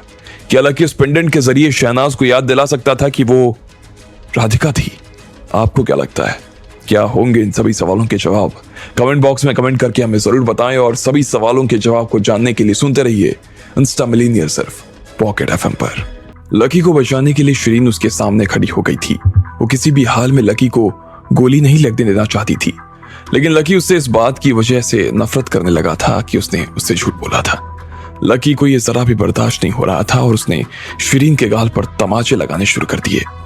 शिरीन उन गोली मारने वाले लोगों के पैरों में गिर गई और उसके गिरते ही उसके साथ में वो पेंडेंट भी नीचे आ गिरा था जो शहनाज ने उसे पहनने के लिए दिया था। जैसे ही लकी ने उसे देखा तो वो खुश हो गया। लकी को अच्छी तरीके से याद था कि ये वही पेंडेंट था जो राधिका की माँ यशोदा ने ठीक पहले उसे दिया था। असल में यशोदा उसकी माँ थी ही नहीं, ये उसकी असली माँ की आखिरी निशानी थी। लकी ने देखा कि शहनाज ने उसके नीचे गिरते ही उसे जमीन पर से उठा लिया था। लकी ने उसकी तरफ देखा और उससे पूछा, क्या ये तुम्हारा है? शहनाज ने तब तक शिरीन के पास से उस पेंडेंट को उठा लिया था और वो उसके पास पे जाकर खड़ी हो गई। वो लकी को गुस्से भरी नजरों से देख रही थी और उसी तरह से उसे देखते हुए उसने कहा, मेरी बहन तुम्हें बहुत पसंद करती है, इसका मतलब ये नहीं कि तुम उसके साथ में कैसा भी व्यवहार करो, ये कोई तुम्हारा खिलौना नहीं है। इधर विराज की भी सांस में सांस आ गई। उसने लकी की तरफ देखा और हंसते हुए कहा, पापा आपको इस आदमी को गोली मारने का ऑर्डर देकर मामले को खत्म ही करना चाहिए। मुझे समझ नहीं आ रहा कि आप इस काम में इतनी देरी क्यों कर रहे हो। मैं इसे मरते हुए देखने के लिए तड़प रहा हूं। विराज के बाप ने लकी की तरफ देखा और बोला, साले हरामखोर, आज तो तू जिंदा नहीं बचेगा, उड़ा दो उस सालों को। उसने बंदूक पकड़े हुए लोगों की तरफ देखते हुए कहा। तभी पीछे से आवाज आई। वहां से कुछ गोलियां चली। उन लोगों की आवाज की वजह से एक पल के लिए सभी लोगों के कान पूरी तरीके से बंद हो गए। उनमें से बहुत ही लोगों ने पहले ही अपने कानों पर हाथ रख लिया था। उनसे वो आवाज बर्दाश्त नहीं हो रही थी। गोलियों की आवाज मात्र से ही उनके दिल की धड़कन काफी तेज हो गई। उन्हें लगा लेकिन जैसे ही लकी के सीने में ये गोली उतरी होगी कि वो नीचे गिर गया होगा और उसके शरीर में कोई जान नहीं बाकी होगी। लेकिन जैसे ही उन सब लोगों ने अपनी आंखें खोली तो उन्होंने देखा कि वो लोग जिनके हाथ में बंदूक थे वो नीचे जमीन पर गिरे हुए थे और उनके माथे में गोलियां लगने की वजह से छेद हो गया था। उस छेद में से खून भी बह रहा था। फिर उन्होंने लकी की तरफ देखा तो पाया लकी अभी भी वहीं खड़ा था जहां पर वो पहले था। बहुत सारे लोग इस दृश्य को देखकर चिल्ला उठे। अब्बास और विराज की भी हालत खराब हो गई। किसी को भी समझ नहीं आ रहा था कि आखिर ये हुआ क्या था। ऐसे कैसे इन लोगों की मौत हो गई थी? ऐसा कौन था जिसने इन्हें गोलियां मार दी? ठीक इसी वक्त हॉल में पीछे से और भी लोग दाखिल हुए। सब लोगों ने देखा कि हॉल में एक आदमी गुस्सा चला रहा था जिसकी उम्र 40 के आसपास थी। वो और कोई नहीं बल्कि रुस्तम था और उसके पीछे वसीम और उसके 10 और लोग नजर आ रहे थे। उन सब के हाथों में अपनी अपनी बंदूकें थी। वो बस दरवाजे के बाहर आए और वहीं से उन्होंने इन गार्ड्स के ऊपर गोलियां चला दी। कुमारी, रीना और बाकी लड़कियां भी उनके पीछे खड़ी थीं। जैसे ही उन्होंने ये सब देखा तो वो सब लकी के पास भागकर आकर खड़ी हो गई। वो देख रही थी कि लकी को किसी तरह की कोई चोट न लगे। जैसे ही रुस्तम को इस बात का पता चला कि लकी राधिका को लाने के लिए विराज के घर में घुसने वाला था तो वो समझ गया कि वहां पर क्या हो सकता था और क्या होने वाला था। उसने तुरंत ही लकी के परिवार के लिए काम करने वाले जो लोग जयपुर में रहकर उनके लिए काम कर रहे थे उन्हें लकी को बचाने के लिए फोन कर दिया। वो सब लोग वक्त रहते वहां पर पहुंच गए। अगर उनमें से वहां पर रहने वाला कोई भी आने में जरा भी देर करता ना तो शायद आज लकी इस तरह जिंदा नहीं बच पाता। रुस्तम भी लकी के पास आया और उसने पूछा, लकी सर आप ठीक है ना? जैसे ही विराज के पिता ने रुस्तम को वहां पर देखा तो वो बुरी तरीके से चौंक गया। उसने उम्मीद नहीं थी कि रुस्तम यहाँ लकी को बचाने के लिए आएगा और वो इस तरह से लकी से बात करेगा। रुस्तम जी आप यहाँ पर क्या कर रहे हैं? और ये लड़का आपका क्या? वो बोलते बोलते रह गया था। जैसे ही सब लोगों ने रुस्तम का नाम सुना तो उन सब के चेहरे अब देखने लायक थे। वो सभी धीमी आवाज में रुस्तम के बारे में कही सुनी बातों को दोहराने लगे। हर कोई उसका नाम सुनकर पूरी तरीके से चौंक गया था। उन्होंने सुना था कि रुस्तम दिल्ली का बहुत बड़ा आदमी था और बहुत बड़ा नाम था, लेकिन उन्हें समझ नहीं आ रहा था कि रुस्तम ने आखिर लकी को बचाया क्यों था। तुम लकी सर को मारने का सोच रहे थे? इनके ऊपर गोली चलाने वाले थे तुम्हें अपनी जान प्यारी नहीं है क्या? इतना पर कहने के बाद ही रुस्तम ने विराज के पिता के गाल पर एक जोरदार तमाचा लगा दिया जिसकी वजह से उसका गाल लाल हो गया। रुस्तम को इस वक्त बहुत ही ज्यादा गुस्सा आ रहा था। लकी अग्रवाल परिवार का सबसे बड़ा बेटा था। वो अग्रवाल परिवार और उनके पूरे बिजनेस को आगे चलकर संभालने वाला था, उनका वारिस था, वो उनका मालिक होने वाला था। और ऐसे में उसके साथ में विराज के पिता ने इस तरह की हरकत करने की कोशिश की थी। रुस्तम वैसे कभी लोगों के ऊपर इस तरह से हाथ नहीं उठाता था, लेकिन इस चांटे के बाद से ही विराज के पिता को ऐसा लगा जैसे उनके कानों में घंटियां बजने लगी। वो रुस्तम को ऐसे देख रहे थे जैसे किसी ने समंदर में रेगिस्तान देख लिया हो। उसे अभी तक समझ नहीं आ रहा था कि जो थप्पड़ उसके गाल पर पड़ा वो आखिर क्यों पड़ा था। इधर बाकी लोगों को भी यही लग रहा था, उन्हें भी कुछ समझ नहीं आ रहा था कि आखिर रुस्तम जैसा आदमी लकी को सर कहकर क्यों बुला रहा था। वो देखने में वो काफी फटीचर सा दिखाई देता था, लेकिन फिर भी जिस तरह से रुस्तम उससे बात कर रहा था उससे तो ऐसा लग रहा था कि उसका ओहदा रुस्तम से भी काफी बड़ा था। लेकिन फिर भी उन्हें लकी के हुलिये से तो ऐसा नहीं लग रहा था कि लकी बहुत बड़ा आदमी था।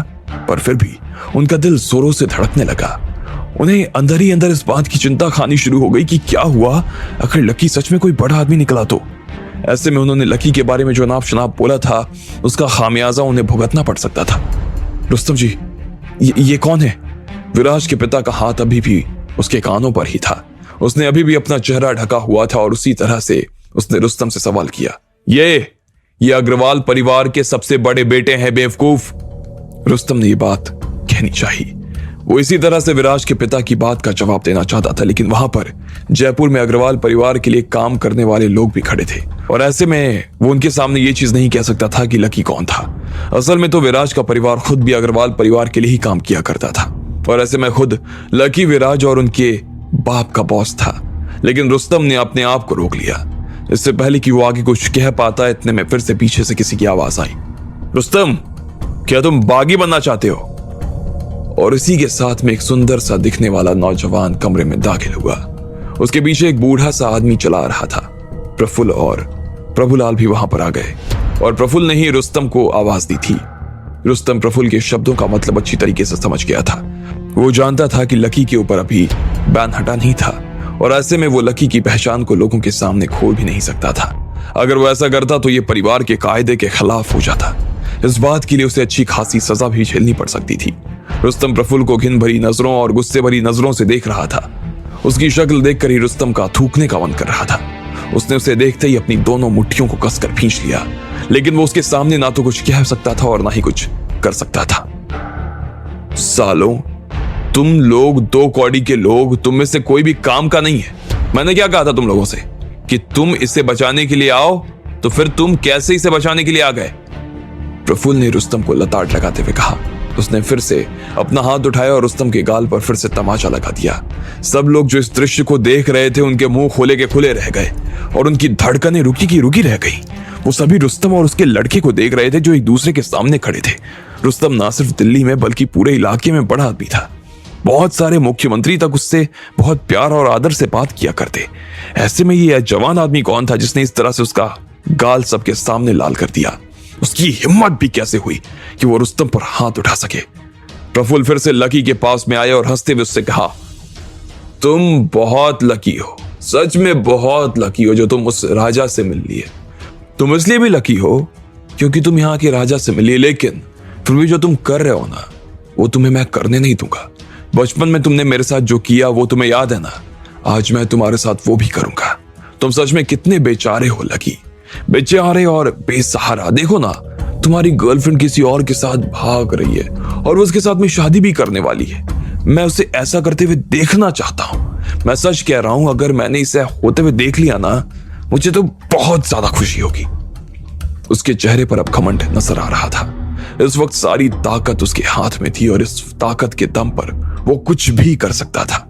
उसने अपनी घमंड भरी आंखों से एक बार के लिए आसपास खड़े लोगों को देखा और फिर लकी की तरफ देखते हुए कहा, तुम्हें ऐसा नहीं लगता कि तुम बहुत जिद्दी हो लकी? बचपन से जो जिद तुमने पकड़ी हुई थी ना, वो आज तक छूटी नहीं है। लेकिन कोई बात नहीं, आज वो छूट जाएगी। मैं भी देखता हूं कि तुम अपनी गर्लफ्रेंड को फिर से कैसे अपना बनाते हो, देखता हूं मैं। लेकिन लकी को उसकी बात सुनकर कोई चिंता नहीं हो रही थी। उसने शहनाज के हाथ में वो पेंडेंट देख लिया था और उसे देखने के बाद लकी इस बात पर तो श्योर हो गया था कि वो शहनाज नहीं बल्कि उसकी ही राधिका थी। उसने राधिका की तरफ देखा और कहा, राधिका, तुम्हें याद नहीं है, लेकिन ये पेंडेंट तुम्हें तुम्हारी मां ने ठीक मरने से पहले दिया था। तुम राधिका हो, राधिका शहनाज नहीं। तुम उससे शादी नहीं कर सकती हो क्योंकि तुम जिससे सबसे ज्यादा प्यार करती हो वो मैं हूं, वो नहीं। शहनाज ने अपना सिर ना में हिला दिया। वो लकी की तरफ देख रही थी और उसके आंखों में लकी के लिए तरह तरह के भाव आ रहे थे। वो कंफ्यूज हो रही थी, उसे डर लग रहा था, उसे सच में लकी से घिन आ रही थी, लेकिन बस उसके मन में लकी के लिए प्यार नजर नहीं आ रहा था। शहनाज ने विराज का हाथ थाम लिया। वो विराज को अकेला और कमजोर महसूस नहीं करने देना चाहती थी। लेकिन विराज की तो फिर से जान उसके गले में आ गई। उसे इस बात की कोई चिंता ही नहीं थी कि इस वक्त शहनाज के साथ क्या हो सकता था, क्या नहीं हो सकता था। उसे तो इस वक्त बस अपनी जान की पड़ी थी। वो किसी भी कीमत पर अपनी जान बचाना चाहता था बस। और उसने अपना हाथ छुड़ाकर वही किया भी। वो जाकर शहनाज के पीछे छिप गया। लकी धीरे धीरे शहनाज की दिशा में आगे बढ़ने लगा। उसे याद आ रहा था कि उसने उसके साथ में किस किस तरह के दिन देखे थे और आज शहनाज किसी और की हो जाने वाली थी। लकी का दिल बैठा जा रहा था। क्या लकी फिर से अपनी राधिका के साथ आ पाता या उसका सफर यहीं तक था और यहीं खत्म हो जाता? आपको क्या लगता है, क्या होंगे इन सभी सवालों के जवाब? कमेंट बॉक्स में कमेंट करके हमें जरूर बताएं। लकी के वहां पहुंच जाने से ही थोड़ी देर में सारा समा बदल गया था। विराज जो कि शहनाज से शादी करने ही वाला था, अब उसे उसकी जान तक की परवाह नहीं रह गई थी। रुस्तम ने लकी की जान को बचा लिया था, लेकिन प्रफुल्ल के गुस्से से अपने आप को नहीं बचा सका।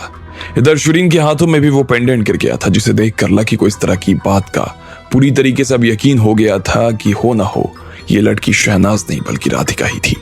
वो उसे याद दिलाने की कोशिश कर रहा था और साथ ही में उसकी तरफ बढ़ने भी लगा। उसने अपना हाथ राधिका की दिशा में बढ़ाया और कहा, मेरा विश्वास करो राधिका, मैं लकी हूं, तुम्हारा बॉयफ्रेंड। मैं तुम्हारा कब से इंतजार कर रहा हूं, प्लीज मेरे साथ आ जाओ। लकी की आंखों में शहनाज को गंभीरता नजर आ रही थी। वो देख पा रही थी कि लकी झूठ तो नहीं कह रहा था। उसने अपनी सारी गंभीरता को अपनी आंखों में समेट लिया था और उसके बाद वो शहनाज से बात कर रहा था। उसे लग रहा था कि उसकी आंखें ही शहनाज को सब कुछ समझाने के लिए काफी होंगी। क्या सच में उसकी आंखें शहनाज के दिल को हिला पाती? लकी को मालूम नहीं था, लेकिन फिर भी शहनाज को ऐसा लगा जैसे उसके दिल में एक पल के लिए एक हिलोर उठ उठी थी। लेकिन अगले ही पल उसे याद आया कि वो राजस्थान यूनिवर्सिटी में थी। उसके पास में एक नदी थी जिसमें वो जा गिरी थी और उसे गिरने के बाद में विराज ने उसे बचाया था, ना कि लकी ने। ना सिर्फ उसने मार खाई बल्कि वो अस्पताल में भर्ती तक हो गया। किसी भी पल उसकी मौत तक हो सकती थी। उसने शहनाज के लिए खून उगला था। उसने अभी भी उसका हाथ थाम रखा था। शहनाज का मन तो उससे यही कर रहा था कि विराज ही वो इंसान था जिसे वो पसंद करती थी।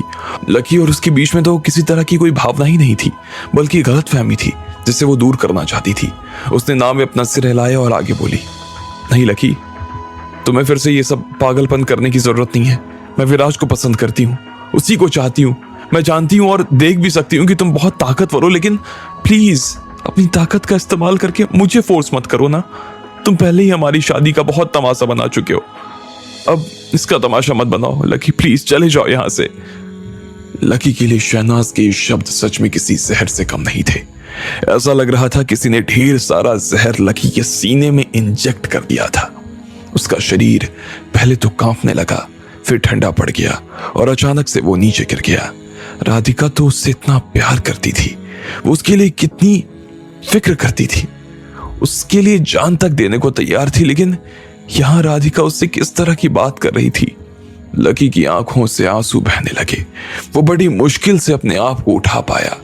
भले ही उसमें ताकत बहुत थी, लेकिन लकी को खुद अपने शरीर में जान महसूस नहीं हो रही थी। उसने बड़ी मुश्किल से सांस ली और अपने आप को खड़ा किया। इसके बाद वो कांपती हुई आवाज के साथ में राधिका से बोला, राधिका, राधिका, क्या तुम सच में मुझे नहीं चाहती हो? यह सुनने के बाद शहनाज के दिल में जो हिलोर उठी थी वो और भी गहरी हो गई थी। लकी के लिए उसके दिल में कुछ हिला था। उसे अचानक से ऐसा लगने लगा कि क्या सच में विराज को वो पसंद करती थी, लेकिन उससे पहले ही उसने उस भाव को दबा दिया और लकी की तरफ देखते हुए बोली, मुझे माफ कर देना लकी, लेकिन मैं वो नहीं हूं जो तुम सोच रहे हो। अब प्लीज चले जाओ यहां से, प्लीज। लकी के पैर फिर से कांपने लगे। वो डगमगाने लगा था। वो नीचे अपने घुटनों पर आ गिरा। उसके आंखों से आंसू बहे जा रहे थे और उसके आसपास के फर्श भींगने लगे। ऐसा लग रहा था जैसे अब उसके दिल में कुछ बचा ही नहीं, कुछ भी नहीं उसे वो याद रख सके। ऐसा कुछ चीज उसे समझ नहीं आ रहा था। उसे कुछ भी नहीं लग रहा था जिसके जरिए वो जिंदा रह सके। उसके दिल में सिर्फ एक ही बात बार बार गूंज रही थी कि राधिका को उसकी जरूरत ही नहीं थी। राधिका को उसकी जरूरत ही नहीं थी। राधिका को उसकी जरूरत नहीं थी। इधर जैसे ही लकी नीचे जमीन पर गिरा कि उतने में पीछे से रीना और बाकी लड़कियों ने उसे संभाल लिया। उन्होंने लकी के कंधों को थामा और उसे उठाने में उसकी मदद करने लगी। लक्ष्मण जी, आप ठीक तो है ना? रीना ने घबराते हुए पूछा। वो देख पा रही थी कि लकी सच में ठीक नहीं था। कुमारी भी लकी के पास में ही खड़ी थी। वो कुछ कह नहीं रही थी, वो बस लकी को सहारा दे रही थी। रुस्तम खुद भी लकी के लिए बहुत दुखी महसूस कर रहा था, लेकिन उसे समझ नहीं आ रहा था कि वो उसके लिए क्या कर सकता था। लेकिन उसे इस बात की खुशी भी थी कि अगर सच में शहनाज ने लकी के साथ में आने के लिए मना कर दिया तो इसके बाद में लकी के ऊपर से परिवार का बैन हट सकता था। रुस्तम ऐसे में लकी के पास आया और उससे पूछने लगा, लकी सर, अब तो शहनाज मैडम ने खुद ही कह दिया कि वो आपको नहीं चाहती, तो क्या आप अब भी उनके पीछे? रुस्तम सिर्फ इतना भर कहा और उसके बाद में लकी की आंखों में देखकर रुक गया। लकी ने अपनी लाल आंसुओं से भरी आंखें उठाई और रुस्तम की तरफ देखने लगा। उसके बाद वो कुछ देर तक सिर्फ शहनाज की ओर ही देख रहा था। उसने उसे देखकर एक फीकी सी मुस्कान दी और बोला, कॉन्ग्रेचुलेशंस प्रफुल्ल, दादाजी ने तुझसे कहा था ना कि मैं क्या चाहता हूं। राधिका या परिवार, जाकर कह देना दादाजी से, राधिका मर चुकी है मेरे लिए, मैं अब परिवार को ही चुनूंगा यार। मैंने आज से राधिका को छोड़ दिया है, मैं भूल गया हूं कि वो कौन थी। जा यार, कहते यार, जा। लकी ने इतना भर कहा और अपनी आंखें नीचे कर ली, लेकिन लकी के इन शब्दों ने प्रफुल्ल के दिल की धड़कन बढ़ा दी। उसे समझ नहीं आ रहा था कि लकी तो राधिका से इतना प्यार करता था, तो इसके लिए पूरे परिवार के खिलाफ खड़ा हो गया था। तो फिर ऐसा कैसे हो सकता था कि वो राधिका का पीछा छोड़ दे? लकी इस तरह का इंसान नहीं था और ना ही प्रफुल्ल चाहता था कि लकी इस तरह का इंसान हो जाए। लकी, ये क्या बोल रहे हो तुम इस लड़की के साथ में इतने सालों से थे, तुम दोनों ने दुख सुख एक साथ देखे और कितना कुछ देखना भी बाकी है मेरे दोस्त, मेरे भाई। ऐसे में तुम ऐसा कैसे कह सकते हो कि तुम राधिका को छोड़कर जाना चाहते हो? क्या सच में इससे प्यार कहते हो तुम? क्या प्यार का बस नाटक कर रहे थे? प्रफुल्ल ने लकी के ऊपर उंगली उठाई और उसे डांटते हुए कहा, नहीं मेरे भाई, उसे अपना घर मिल गया यार। मैं उसे अभी भी प्यार करता हूं, लेकिन मैं जितना उसे प्यार करता हूं ना, उतनी उसकी नफरत बढ़ती जाती है। मैं क्या करूं यार, इसलिए मुझे छोड़ना होगा उसे यार। मैं अब नहीं रह सकता ऐसे, लकी ने कहा। लेकिन उसे यह समझ नहीं आ रहा था कि वो ये सब अपने आप से कह रहा था या फिर शहनाज को सुनाने के लिए कह रहा था। अरे अरे अरे लकी यार, कैसे आदमी हो यार तुम?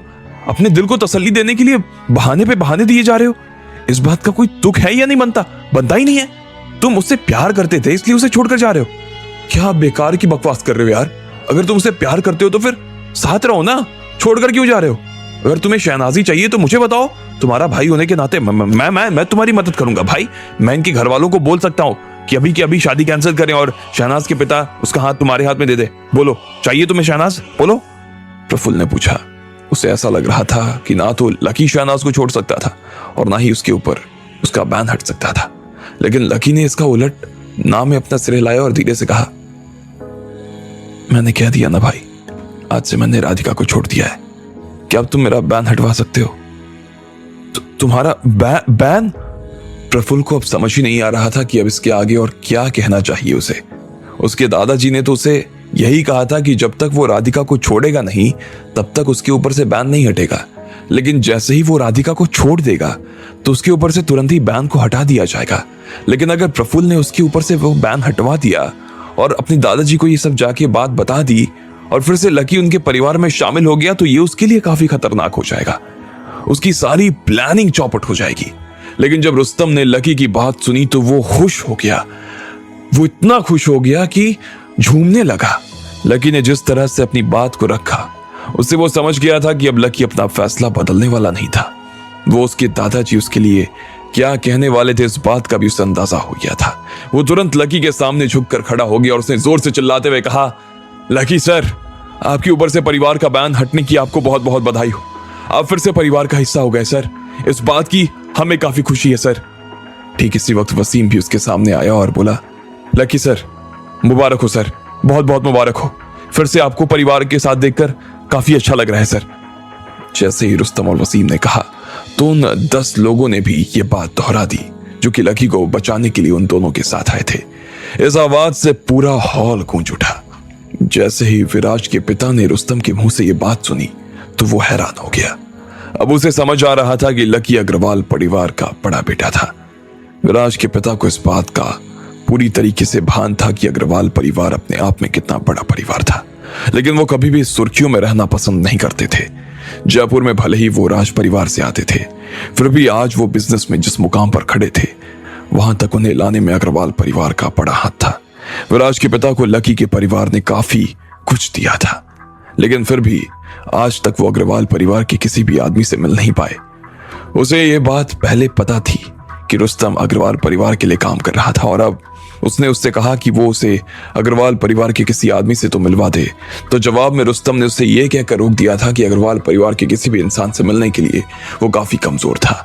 उसे समझ नहीं आ रहा था कि रियासत का मालिक होने के बाद भी वो इतना कमजोर था कि अग्रवाल परिवार के किसी इंसान से नहीं मिल सकता था। अब जब उसने रुस्तम की बात सुनी तो उसने इस चीज का अंदाजा लगा लिया कि लकी उनके घर का बड़ा बेटा था और प्रफुल्ल उनके घर का छोटा बेटा। वो भी अग्रवाल परिवार में किसी खास पद पर बैठा हुआ था। अभी तक तो विराज के पिता ने उन लोगों से मिलने का सिर्फ सपना ही देखा था, लेकिन आज तो इन लोगों के सामने से उन्हें दर्शन हो गए थे। विराज के बाप ने लकी को देखा और उसकी आंखों में अविश्वास साफ नजर आने लगा। अभी 10 मिनट पहले तक तो वो लकी को जान से मार देना चाहता था। उसकी नजर में लकी जैसे आदमी का कोई वजूद ही नहीं था, लेकिन अब देखो कितना कुछ बदल गया। उसकी आंखों में लकी के लिए सम्मान ही सम्मान नजर आ रहा था, और उसने अपनी तरफ से अपने आप को लकी के पैरों में गिरा दिया। जैसे ही उसे फिर से याद आया कि वो लकी को अभी गोली मारने वाला था, तो उसका दिल इसके परिणाम सोचकर ही कांप गया। वो तुरंत लकी के पास में गया और सीधा उनके पैरों में गिर गया।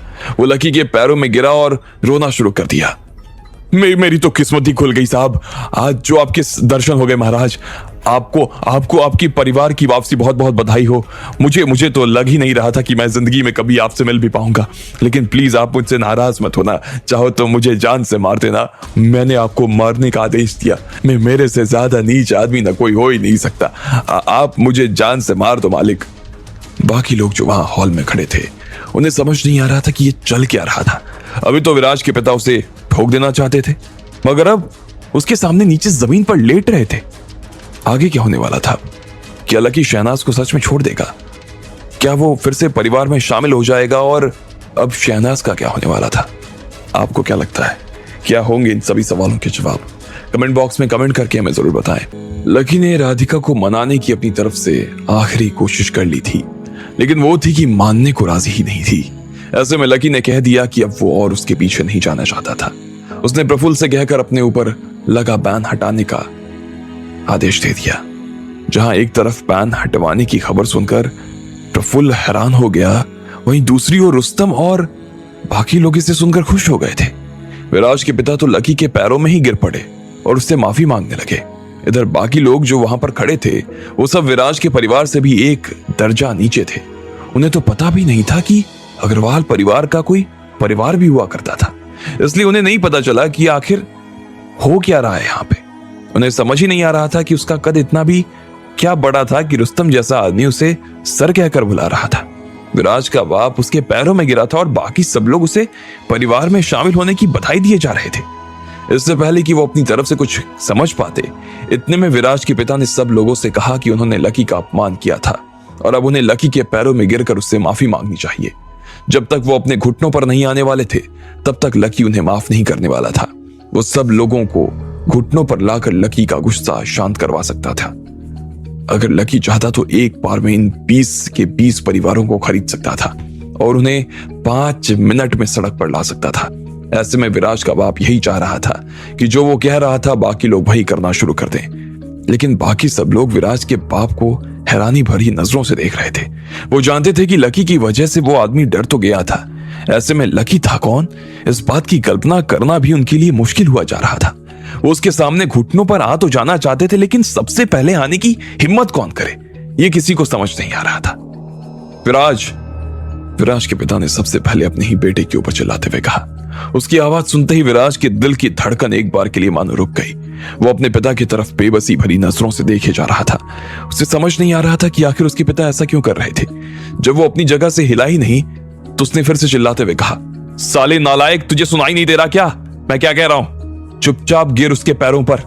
तेरा बाप यहां उसके पैरों पर बैठा है और तू है कि उधर ऐसे तन कर खड़ा है। अगर तू इनके पैरों पर नहीं गिरेगा ना, मैं तेरी शादी होने से पहले तुझे जान से मार दूंगा। अब किसका मुंह देख रहा है? चला नीचे, उसने शेर की तरह गुर्राते हुए कहा। सच में विराज के शरीर का खून सूख गया था, लेकिन उसे मालूम नहीं था कि असल में तो उसके पिता उसकी ही मदद करने की कोशिश कर रहे थे। उसके बाद में उसके सामने झुकना पड़ता। उसे तो अच्छा था कि वो अभी उसके सामने झुक जाता। उसके अलावा तो वही था जिसकी वजह से यह सब हो रहा था। जी पिताजी, जी जी, विराज ने लड़खड़ाती हुई जुबान में कहा। वो संकट को तो अब भाप गया था। उसके चेहरे पर चिंता की लकीरें खींचनी शुरू हो गई। शहनाज की मदद लेते हुए वो धीरे से भीड़ में से निकलकर बाहर आया और उसके बाद सब लोगों के सामने खड़ा हो गया। उसकी पैंट अभी भी गीली की गीली ही थी और उसके ऊपर उसके गीलेपन का निशान भी साफ नजर आ रहा था। लकी के सामने तक आने में उसके पैर कांप रहे थे। वो धीरे धीरे उसके सामने आया और फिर उसके पैरों में आकर बैठ गया। उसका शरीर नीचे बैठने के बाद भी कांपे जा रहा था। बहुत जोर जोर से कांप रहा था वो, और कांपते कांपते उसने कहा, बड़े भाई, मैंने अभी आपसे जो कुछ भी कहा उसके लिए माफी चाहूंगा। मुझे आपके सामने उस योगीराज को लड़ने के लिए नहीं भेजना चाहिए था, लेकिन क्या करूं, शायद मेरी अकल घास चढ़ने के लिए गई हुई थी, इसलिए मैंने ये सब किया। लेकिन मैं आपसे इस बात का वादा करता हूं कि मैं आगे से ऐसा कुछ नहीं करने वाला। प्लीज इस बार मुझे छोड़ दीजिए, जाने दीजिए मुझे। शहनाज भी अब पीछे नहीं रहना चाहती थी।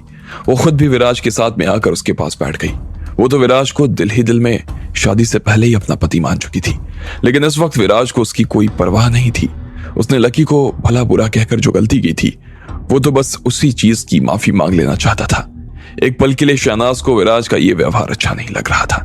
वो बिना किसी भाव के विराज के चेहरे को देखे जा रही थी, लेकिन मन ही मन उसे ये सब ठीक नहीं लग रहा था और उसे कोस रही थी। वो विराज एक ही पल में जैसे उसके लिए कोई अजनबी हो गया था।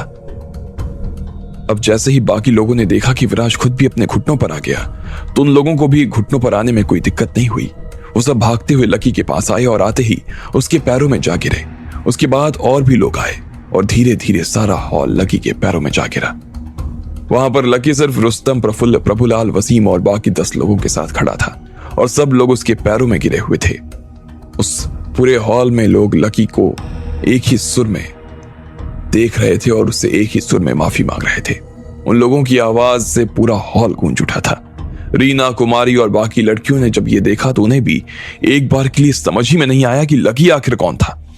आदमी दया की भीख मांग रहे थे उससे और औरतें ने भी रोना शुरू कर दिया। उन सब लोगों को देखकर ऐसा लग रहा था जैसे वहां हर कोई मातम मना रहा था।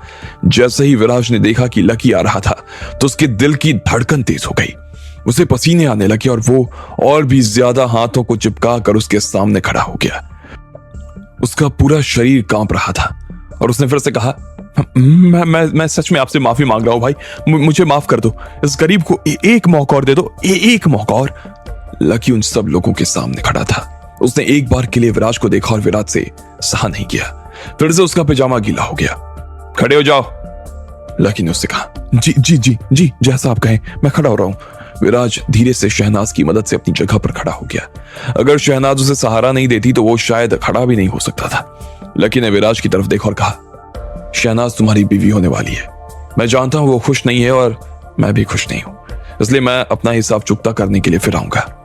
ये सुनते ही विराज का चेहरा पीला पड़ गया। उसके मुंह से निकला, जी जी जी, जी जैसा हुक्म। इसके बाद लकी ने आखिरी बार शहनाज की तरफ देखा और फिर हॉल से बाहर निकलने के लिए दरवाजे की ओर जाने लगा। रुस्तम ने हॉल में खड़े हुए बाकी लोगों की तरफ देखा और कहा, आज यहां पर जो कुछ हुआ उसके बारे में बाहर कोई किसी को कुछ नहीं बताएगा, ना अपने भाई को, ना बीवी को, ना बाप को, ना मां को, ना बाप को, किसी को नहीं। अगर किसी ने इसके खिलाफ मुंह खोलने की सोची भी, अंजाम बहुत बुरा होगा, बहुत बुरा। मैं रुस्तम ये बात कर रहा हूं, समझ गए ना? जो लोग अपने घुटनों पर बैठे थे वो सभी रुस्तम की बात सुनते ही कांपने लगे और उन्होंने बहुत ही धीमी सी आवाज में हाँ कह दिया। रुस्तम ने भी अपनी बात खत्म की और फिर अपने लोगों के साथ में वो हॉल से बाहर आने लगा। इधर प्रफुल्ल अपने सीने में ढेर सारी नफरत लिए खड़ा था। सच में उसे ये सब बर्दाश्त नहीं हो रहा था।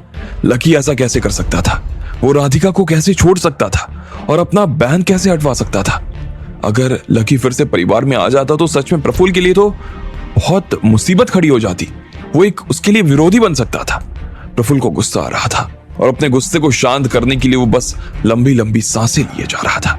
लेकिन फिर भी उसका गुस्सा था कि शांत होने का नाम ही नहीं ले रहा था और उसने एक आदमी को लात मारते हुए कहा, साले इस लकी में ऐसा क्या दिख रहा है कि तुम लोग जो उसके सामने ऐसे घुटनों पर बैठे हो, रोए जा रहे हो? साले सब के सब एक नंबर के बेवकूफ है, कुछ नहीं हो सकता तुम लोगों का, साले नौटंकी बाज आदमी। फिर प्रफुल्ल शहनाज के पास आया और उसने उसकी थ्योड़ी को अपनी उंगलियों से ऊपर करते हुए बोला, तू एक नंबर की कुतिया है, कुतिया साली। जब तक तुझे यहां से ले जाना चाह रहा था तो तुझे उसे मना करने की क्या जरूरत थी? तेरा दिमाग खराब है क्या? हाँ, अगर तू इतनी बेवकूफ नहीं होती ना, इतनी पत्थर जैसी नहीं होती, वो तुझे छोड़ता ही नहीं, और वो तुझे छोड़ता नहीं तो उसके ऊपर से बैन नहीं हटता। प्रफुल्ल ने इतना वर कहते हुए शहनाज की दाढ़ी को और जोर से दबा दिया। शहनाज दर्द के मारे कराए जा रही थी और वो विराज की तरफ देख रही थी। जब वो नदी के पास में थी तब तो विराज उसे बचाने के लिए अपनी जान पर खेल गया था। तब से शहनाज को ऐसा लग रहा था कि वो सच में उसे बचाने के लिए अपनी जिंदगी को किसी भी हद तक ले जा सकता था, लेकिन यहाँ प्रफुल्ल उसके साथ में इस तरह की हरकत कर रहा था और वो था कि बस बैठा हुआ था, देख रहा था, अपने जगह से हिलने तक का नाम नहीं ले रहा था, उसकी तरफ देख तक नहीं रहा था। ये देखकर शहनाज को बहुत बुरा लगा। विराज तो बस कांपे जा रहा था और वो अपना सिर ऊपर तक नहीं उठा रहा था। इतने में प्रफुल्ल ने विराज को उसके बालों से पकड़ा और झटकते हुए उसके सिर को ऊपर की तरफ उठा दिया। उसकी गर्दन में बहुत दर्द हो रहा था, लेकिन वो प्रफुल्ल से कुछ भी नहीं कह सकता था। ऐसे में प्रफुल्ल ने शहनाज की तरफ देखते हुए हंसते हुए बोला, तुझे क्या लगता है ये डरपोक तुझे बचाएगा?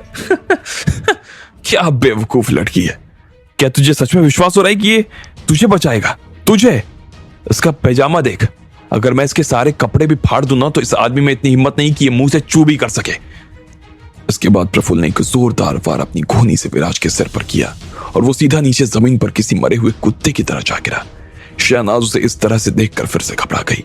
वो उसे उठाने के लिए आगे बढ़ी रही थी, लेकिन प्रफुल्ल था कि उसे छोड़ ही नहीं रहा था, मगर वो विराज को देखना चाहती थी। अगर इसकी जगह पर लकी होता ना तो वो आओ ना देखता ताओ और सीधा मुझे पीटना शुरू कर देता। पीटना, मुझे मारने के बाद ना उसके साथ क्या होता वो परवाह भी नहीं करता, समझी तू? लेकिन तुझे बचाने के लिए ना वो अपनी जान तक दे सकता था। लेकिन इसको देख, देख इसको कैसे कुत्ते की तरफ पड़ा हुआ है, और तू है कि इसके चक्कर में लकी को छोड़ रही है, लकी को। प्रफुल्ल फिर से हंस रहा था, लेकिन अचानक से वो हंसते हंसते रुक गया। उसकी आंखें एकदम से विराज को देखने लगी और उसमें ठंडापन उतर आया। उसने अपनी दांतों को खिटखिटाया और फिर शहनाज की तरफ देखते हुए बोला, साली तेरी वजह से आज मेरा सारा प्लान चौपट हो गया। तूने सारा खेल बिगाड़ दिया मेरा यार, मार डालूंगा तुझे, मार ही डालूंगा। इसके बाद प्रफुल्ल ने अपना हाथ शहनाज की दाढ़ी पर से सरकाते हुए उसकी गर्दन पर ले जाकर रख दिया। वो उसे दबाने लगा था। शहनाज को धीरे धीरे सांस लेने में दिक्कत होने लगी, लेकिन प्रफुल्ल के चेहरे पर उसकी खुशी साफ नजर आ रही थी। उसने शहनाज की तरफ देखा और बोला, नहीं नहीं नहीं, मैं तुझे एक साथ नहीं मारूंगा, बल्कि धीरे धीरे तड़पा तड़पा कर मारूंगा। देखना तू मेरे सामने ना ऐसे मरेगी जैसे पानी बिना मछली मर जाती है। उसने धीरे धीरे अपना हाथ शहनाज की गर्दन पर कसना शुरू कर दिया। तभी प्रभुलाल प्रफुल्ल के पास आए और उसने अपना सिर झुकाते हुए प्रफुल्ल के कानों में कहा, प्रफुल्ल सर, आपको इस तरह से जोश में होश नहीं खोना चाहिए। भले ही लकी ने इस लड़की को छोड़ दिया, लेकिन फिर भी लकी ने उसे अपने दिल से नहीं निकाला। अगर उसे पता चला कि आपने उसे मारा है तो फिर लकी को संभालना आपके लिए भारी हो जाएगा सर। अब आगे क्या होने वाला था? क्या प्रफुल्ल शहनाज को जान से मार देता? आपको क्या लगता है, क्या होंगे इन सभी सवालों के जवाब? कमेंट बॉक्स में कमेंट करके हमें जरूर बताएं। लकी राधिका को पानी की जिद छोड़कर वहां से निकल आया था। उसके ऊपर से बैन भी हट चुका था, लेकिन यह बात प्रफुल्ल के गले उतरने का नाम नहीं ले रही थी। वो चाह रहा था कि लकी अपना डिसीजन वापस ले, लेकिन जब लकी ने उसकी बात नहीं मानी तो उसने लकी के जाने के बाद विराज और शहनाज को जलील करना शुरू कर दिया। वो शहनाज को तो मारने तक पर आमदा हो गया था, लेकिन तभी प्रभुलाल ने उसे चेताया और वो जोश में अपने होश खोए जा रहा था। उसे ये बताया। प्रभुलाल ने उसे समझाते हुए कहा, इसे मारना नहीं चाहिए सर, बल्कि इस लड़की को अपने फायदे के लिए इस्तेमाल करना चाहिए। अगर हमारे साथ ये रहती है तो हमें इससे काफी फायदा हो सकता है। बाद में अगर हम लकी की वजह से कहीं किसी तरह की दिक्कत में फंसते हैं तो हम इसे अपने रामबाण की तरह इस्तेमाल कर सकते हैं ना सर। फिर लकी भी हमारा कुछ नहीं बिगाड़ पाएगा। प्रफुल्ल के हाथों में भले ही शहनाज की गर्दन थी, लेकिन फिर भी वो प्रभुलाल की बात को बहुत ध्यान से सुन रहा था। उसकी बात सुनने के बाद में वो थोड़ा सा शांत हो गया और फिर उसने शहनाज की गर्दन छोड़ दी। बहुत देर बाद शहनाज की सांस में सांस आई। लेकिन ना मुझे एक चीज समझ नहीं आ रही, लकी अब मेरे बराबर आकर खड़ा हो गया है, ऐसे में मैं उसका क्या करूं? सबसे पहले तो आप अपना दिमाग शांत कीजिए। आप बहुत कुछ कर सकते हैं। आप अभी भी मैच हारे नहीं है। लकी को हराने के लिए आपके पास में 1000 तरीके हैं और हो सकते हैं। मैं जानता हूं कि आप ऐसे हार नहीं सकते। आपसे वो जीत नहीं सकता है। प्रभुलाल ने प्रफुल्ल की चिंता पर अपनी तरफ से राय देते हुए कहा। प्रफुल्ल को भी उसकी बात ठीक लग रही थी, इसलिए उसने शहनाज को छोड़ दिया और विराज को फिर से एक लात मारकर वहां से बाहर आ गया। प्रभुलाल भी उसके पीछे दुम हिलाता हुआ बाहर आ गया। जैसे ही प्रभुलाल वहां से निकला तो सभी लोग जो अभी तक अपने घुटनों पर बैठे थे वो सब अपनी जगह पर से खड़े हो गए। उनके दिमाग में उस चीज की तस्वीरें साफ चलने लगी थीं जो उनके साथ में अभी अभी हुआ था। फिर जब वो पीछे की तरफ घूमे ये देखने के लिए कि वो सच में गए भी थे या फिर नहीं, तो उन्होंने देखा कि वहां पर 6 गार्ड्स की लाशें पड़ी हुई थी। उनके सिर में से जो छेद था उसमें से अभी भी खून रिस रहा था और उसके ऊपर मक्खियां भिनभिना रही थी। उनकी इस तरह की हालत देखकर वहां खड़े सब लोगों को नरक के एक बार में ही दर्शन हो गए। माहौल में बहुत ज्यादा तनाव था। हर कोई ऐसा महसूस कर रहा था कि अब वो यहाँ पर एक सेकंड के लिए भी रुक नहीं सकता था और इसलिए सब लोगों ने धीरे धीरे विराज की कोठी से अपने कदमों को अपने घर की तरफ मोड़ना शुरू कर दिया। अब वहां सिर्फ विराज, उसके पिता, शहनाज, उसका परिवार और कुछ घर वाले ही रह गए थे। विराज इस शादी से जरा भी खुश नहीं था। विराज के पिता और उसकी मां ने शहनाज और उसके परिवार को वहीं पर कुछ देर के लिए छोड़ा और फिर वो विराज को अपने साथ लेकर एक कमरे में आ गए। जब उसके पिता ने देखा कि विराज के पैजामे पर पेशाब के दाग लगे हुए थे तो उसे अपने बेटे पर ही ना चाहते हुए गुस्सा आ गया। तुम्हें इतना डर क्यों लग रहा था? वहां पर तुम्हारा पेशाब निकल आया, नाम डुबा दिया तुमने हमारा और हमारे परिवार का भी। कुंवर ऐसे होते हैं? मुझे तो समझ नहीं आ रहा कि तुम्हारी मां की कोख से तुम जैसा डरपोक बच्चा कैसे जन्म ले सकता है। विराज ने अपने पिता की डांट खाई और फिर अपना सिर नीचे झुका लिया। उसे समझ नहीं आ रहा था कि इस बात का उसे कैसे और क्या जवाब देना चाहिए। वो खुद भी इस तरह से अपना पैजामा नहीं भिगाना चाहता था, लेकिन वो बस अपने आप को रोक नहीं पाया। तो फिर वो क्या करता? फिर कुछ सेकंड बाद में विराज ने अपना सिर ऊपर उठाया और अपने पिता की तरफ देखते हुए कहा, पापा, वैसे ये लकी कौन है और आप उससे इतना डर किस बात पर गए थे? उसके पिता ने फिर से उसकी तरफ झल्लाते हुए देखा और कहा, इसीलिए कहता है घर परिवार के काम में थोड़ा सा ध्यान दो, सारा दिन बस अय्याशी करना है। तुमने देखा नहीं कि रुस्तम डांगी जैसा आदमी उससे कितनी अदब से बात कर रहा था? मुझे तो लगता क्या है, बुरा पता है कि वो अग्रवाल परिवार का वारिस है। आज हम जो कुछ भी है ना, वो इस वजह से नहीं कि हमारे पुरखों ने हमारे लिए ढेर सारी दौलत छोड़ दी थी। वो भले ही छोड़ी होगी, लेकिन फिर भी हम जो हैं वो इनकी वजह से हैं। इनकी वजह से हमें आज जाना जाता है, हमारा धंधा चलता है। तुम्हें लगता होगा कि हम तो यहाँ के राजा महाराजा हैं, लेकिन असल में अग्रवाल परिवार के आगे ना हम एक प्यादा भरे हैं। असल राजा तो वो हैं। विराज चाहकर भी इस बात को तो पचा नहीं पा रहा था। उसे बड़ी हैरानी हो रही थी और उस हैरानी के साथ वो फिर से अपने पिता की ओर देखा और फिर पूछा, क्या सच में हम लोग इतने बड़े होने के बाद भी इतने छोटे लोग हैं? इनका परिवार हमारे परिवार से इतना बड़ा है क्या पापा? मुझे नहीं पता कि कितना बड़ा है, मैं इस बात का अंदाजा नहीं लगा सकता हूँ। मैंने तो बस एक बार रुस्तम जी से कहा था कि वो मुझे इनके परिवार के किसी आदमी से मिलवाएं, तो बदले में उन्होंने कहा कि हमारी इतनी औकात ही नहीं। अब सोच लो, मैं जयपुर का सबसे अमीर आदमी हूँ और खुद उनसे मिल नहीं सकता, तो फिर वो लोग कितने बड़े आदमी होंगे, उनके पास कितना सा संसाधन होगा और उन लोगों का परिवार ही अपने आप में कितना बड़ा परिवार होगा, सोचो। फिर अचानक से विराज के पापा को शहनाज का ख्याल आया। उसका ख्याल आते ही उसकी आंखें शर्म से नीचे हो गई और उसने कहा, अब तुम्हें शहनाज के साथ जाने की ना कोई जरूरत नहीं है, ना ही तुम्हें उसके साथ सोने की जरूरत है। वो अलग अलग कमरे में सोएगी और तुम अलग कमरे में।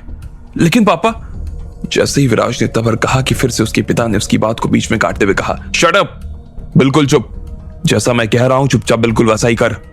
अगर इस बात की खबर लकी सर को लग गई ना कि तुम दोनों एक ही कमरे में सो रहे हो और उन्हें इस चीज का बुरा लग गया, तो वो इस वक्त अग्रवाल परिवार के सबसे बड़े बेटे हैं और ये बात भी तय है कि वो यहाँ के वारिस बनेंगे।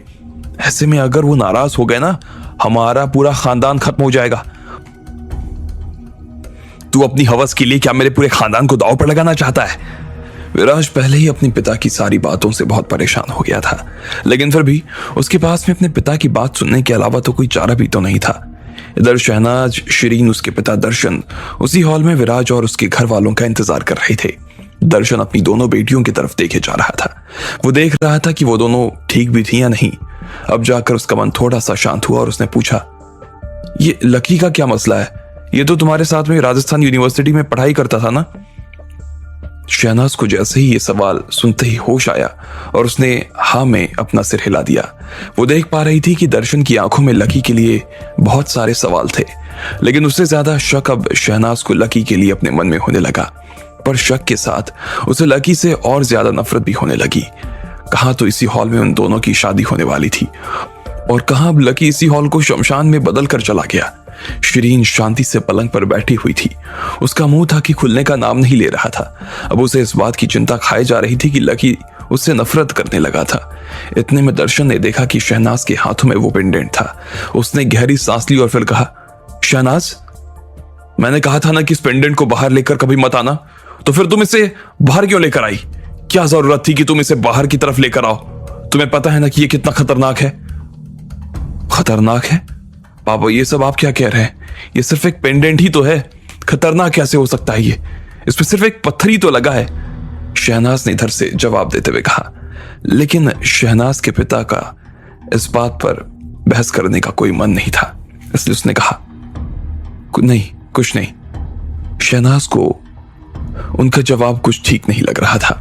एक पल के लिए उसे अपने पिता के ऊपर शक हुआ, लेकिन वो फिर शांत हो गई। इधर दर्शन को लगा कि कहीं शहनाज इसके बारे में उल्टा सीधा ना सोच ले, इसलिए उसने शहनाज को समझाते हुए कहा, देखो, बात ऐसी है कि जिन गुरुजी ने ये पेंडेंट हमें दिया था, उन्होंने कहा था कि हमें इसे सिर्फ तुम्हारे कमरे में किसी एक जगह पर छुपा कर ही रखना होगा। अगर हम इसे बाहर निकालेंगे तो हमारे लिए ढेर सारी मुसीबतें खड़ी हो जाएंगी, इसलिए मैं थोड़ा सा परेशान हो रहा था।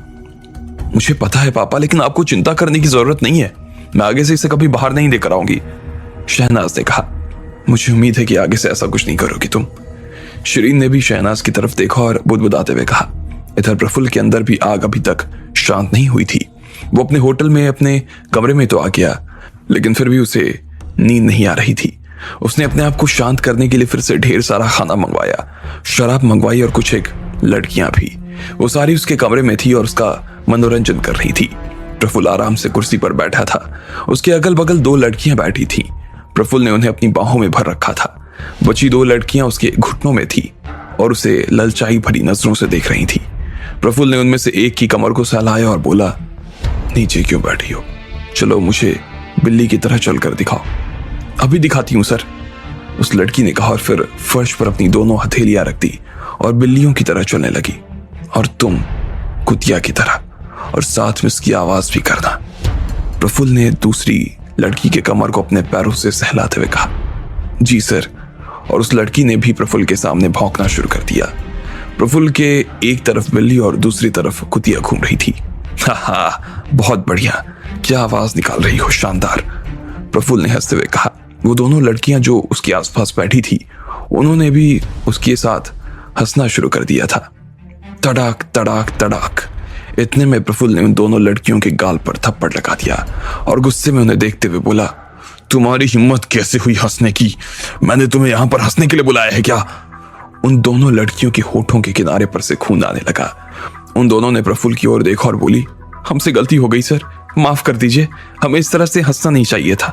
शाबाश, तो चलो मेरे लिए रोना शुरू करो, रो कर दिखाओ मुझे, प्रफुल्ल ने गुस्से में कहा। वो दोनों लड़कियां फिर से उसकी बात सुनकर डर गई। उन्होंने तुरंत रोने की एक्टिंग करते शुरू कर दी। जब प्रफुल्ल अपने आसपास इतनी तरह की आवाजें सुन रहा था तो उसे काफी अच्छा लग रहा था। वो काफी शांत और तृप्त महसूस कर रहा था। उसे लग रहा था जैसे वो नशे की गहराई में उतरने लगा था। अभी तक उसके साथ में जो कुछ भी हुआ था वो सारी चीजें एक बार के लिए वो भूल गया। वो इस बात को भूल गया था कि लकी के ऊपर से बैन हटा दिया गया। बहुत अच्छे, शाबाश शाबाश। इतने में प्रभुलाल उसके लिए 500 के नोट की गड्डी लेकर आ गया। प्रफुल्ल ने लिफाफा खोला और सीधा वो नोट उन लड़कियों के ऊपर उड़ाना शुरू कर दिया। वो उन्हें उड़ाए जा रहा था। उनमें से कुछ नीचे जमीन पर गिर गए तो कुछ खाने की प्लेट में जा गिरे। उन चारों लड़कियों ने पागलों की तरह पैसा उठाना शुरू कर दिया। वो पागल हुए जा रही थी और बहुत सारा पैसा इकट्ठा कर रही थी। प्रफुल्ल उन्हें देखे जा रहा था और ये सब देखते हुए उसे बहुत मजा आ रहा था। अब आगे क्या होने वाला था, उसका ये मजा कहाँ तक जारी रहने वाला था? आपको क्या लगता है, क्या होंगे इन सभी सवालों के जवाब? कमेंट बॉक्स में कमेंट करके हमें जरूर बताएं। इधर विराज को उसके पिता ने शहनाज के करीब आने से भी मना कर दिया था। वो किसी भी हाल में लकी को नाराज नहीं करना चाहता था। विराज के पास में अपने पिता की बात मानने के अलावा कोई चारा नहीं था। उधर शहनाज के पिता ने उसे पेंडेंट बाहर लाने के लिए चिता दिया था। उनका कहना था कि ये सब इस पेंडेंट की वजह से ही हुआ था। इन सबसे काफी दूर प्रफुल्ल अपने जंगली अवतार में नजर आ रहा था। उसके कमरे में उसने 4 लड़कियों को बुलवा रखा था और वो उनके साथ अजीब अजीब हरकतें कर रहा था। वो उन्हें बिस्तर में ले जाने ही वाला था कि अचानक से प्रभुलाल उसके कमरे के अंदर आ गया और बोला, प्रफुल्ल सर, कोई मिलने आया हुआ है आपसे। उसने बाहर से ही आवाज देते हुए कहा। इसके बाद प्रफुल्ल खड़ा हुआ और उसने देखा कि यह अग्रवाल परिवार की जयपुर में जो अपनी आर्मी थी उसी का सदस्य था। वैसे तो कायदा ये हुआ था कि जब तक अग्रवाल परिवार के किसी भी आदमी की जान पर नहीं बनाती, अपने बचाव के लिए ना तो बुला सकता था और ना ही सेना भी उसके बचाव के लिए जा सकती थी। लेकिन प्रफुल्ल के मामले में कायदे काम नहीं करते थे। वो किसी भी कायदे की परवाह नहीं करता और बेधड़क इन लोगों को बुला लेता। बस वो इस बात की खबर अपने दादाजी को नहीं लगने देता। उसे जाने दो, प्रफुल्ल ने प्रभुलाल से कहा। अभी उसे इस तरह के किसी भी आदमी से कोई काम नहीं था। वो उनसे नहीं मिलना चाहता था। उसे अच्छा महसूस हो रहा था और वो जो करने जा रहा था उसमें रुकना नहीं चाहता था। वो बस आगे बढ़ना चाहता था। ऐसे में कोई प्रफुल्ल को रोक दे, ये कैसे हो सकता था? लेकिन प्रफुल्ल सर, उसका कहना है कि उसके पास में कुछ जानकारी है जो आपको देना चाहता है। क्या अभी आप उससे मिलना नहीं चाहेंगे? उसने कहा। यह सुनकर प्रफुल्ल कुछ सोच में पड़ गया। जानकारी जैसी चीजों को वो अपने हाथों से ऐसे कैसे जाने दे सकता था। इसलिए उसने प्रभुलाल से कहा, अंदर आने दो उसे। जी सर। लगभग 2 मिनट के बाद उसके कमरे का दरवाजा खुला। आदमी के पीछे खड़ा हुआ वो आदमी अंदर आ गया। वो एक सुंदर सा दिखने वाला जवान लड़का था। प्रफुल्ल उससे ऊपर से नीचे तक देख रहा था। उसने काफी अच्छे कपड़े पहन रखे थे। वो शांतनु था। जब शांतनु ने कमरे में जो मेला चल रहा था उसे देखा तो वो चौंक गया। उसे उम्मीद नहीं थी कि प्रफुल्ल जैसा आदमी ऐसा कुछ कर सकता था। लेकिन फिर उसने शांति से काम लिया और तमीज से सीधा प्रफुल्ल के पास चला गया। जानकारी देना चाहते हो? दो, बताओ क्या बात है। प्रफुल्ल ने अपनी कुर्सी में पीछे तक धंसते हुए कहा और अपने दोनों हाथ सिर पर रख लिए। वो अपनी सूजी हुई आंखों से प्रफुल्ल को देख रहा था। हाँ, देनी तो है, शांतनु ने कहा। भले ही उसकी नजर पूरे कमरे का चक्कर लगाकर आना चाहती थी, लेकिन फिर भी उसने अपनी आंखों को रोक रखा था और सिर्फ प्रफुल्ल को ही देख रहा था। अच्छा, तो पहले ये बताओ कि अभी मुझे किस तरह की जानकारी चाहिए होगी? प्रफुल्ल ने उसके सामने एक टेढ़ा सा सवाल रखते हुए कहा। अगर शांतनु इस सवाल का जवाब नहीं देता तो शायद प्रफुल्ल उसे जोरदार लात मार सकता था। वो उसके मजे के बीच में खड़ा था और इस बात को प्रफुल्ल तो क्या, शांतनु खुद भी बर्दाश्त नहीं कर सकता था। आपको इस वक्त ये जानकारी चाहिए होगी कि लकी के कच्चे चिट्ठे क्या हैं।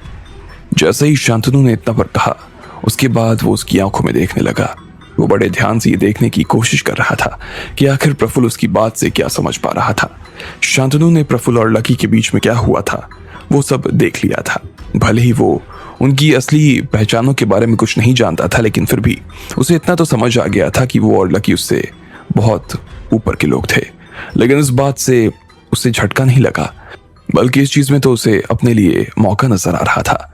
उसे लग रहा था कि इस मौके का फायदा उठाकर वो खुद भी बहुत आगे बढ़ सकता था। उसने लकी से पहले ही लड़ाई कर रखी थी, इसलिए लकी के पास जाने का कोई सवाल तो पैदा नहीं होता। इसलिए वो प्रफुल्ल की तरफ मुड़ गया। प्रफुल्ल उसे कुछ अपना सा लग रहा था। प्रफुल्ल को भी इस बात से थोड़ा सा झटका लगा कि उसके पास में लकी से जुड़ी हुई जानकारी थी। वो अपनी कुर्सी में सीधा हुआ और मुस्कुराते हुए बोला, अच्छा, तो तुमने भी आज हॉल में जो हुआ वो देखे क्या? वहीं पर थे क्या? बहुत अच्छी बात है, दिमाग तेज है तुम्हारा।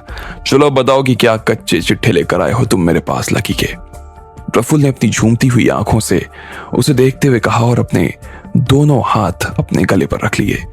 शांतनु को इस बात की खुशी हो रही थी कि उसने जो जवाब दिया वो सही दिया था।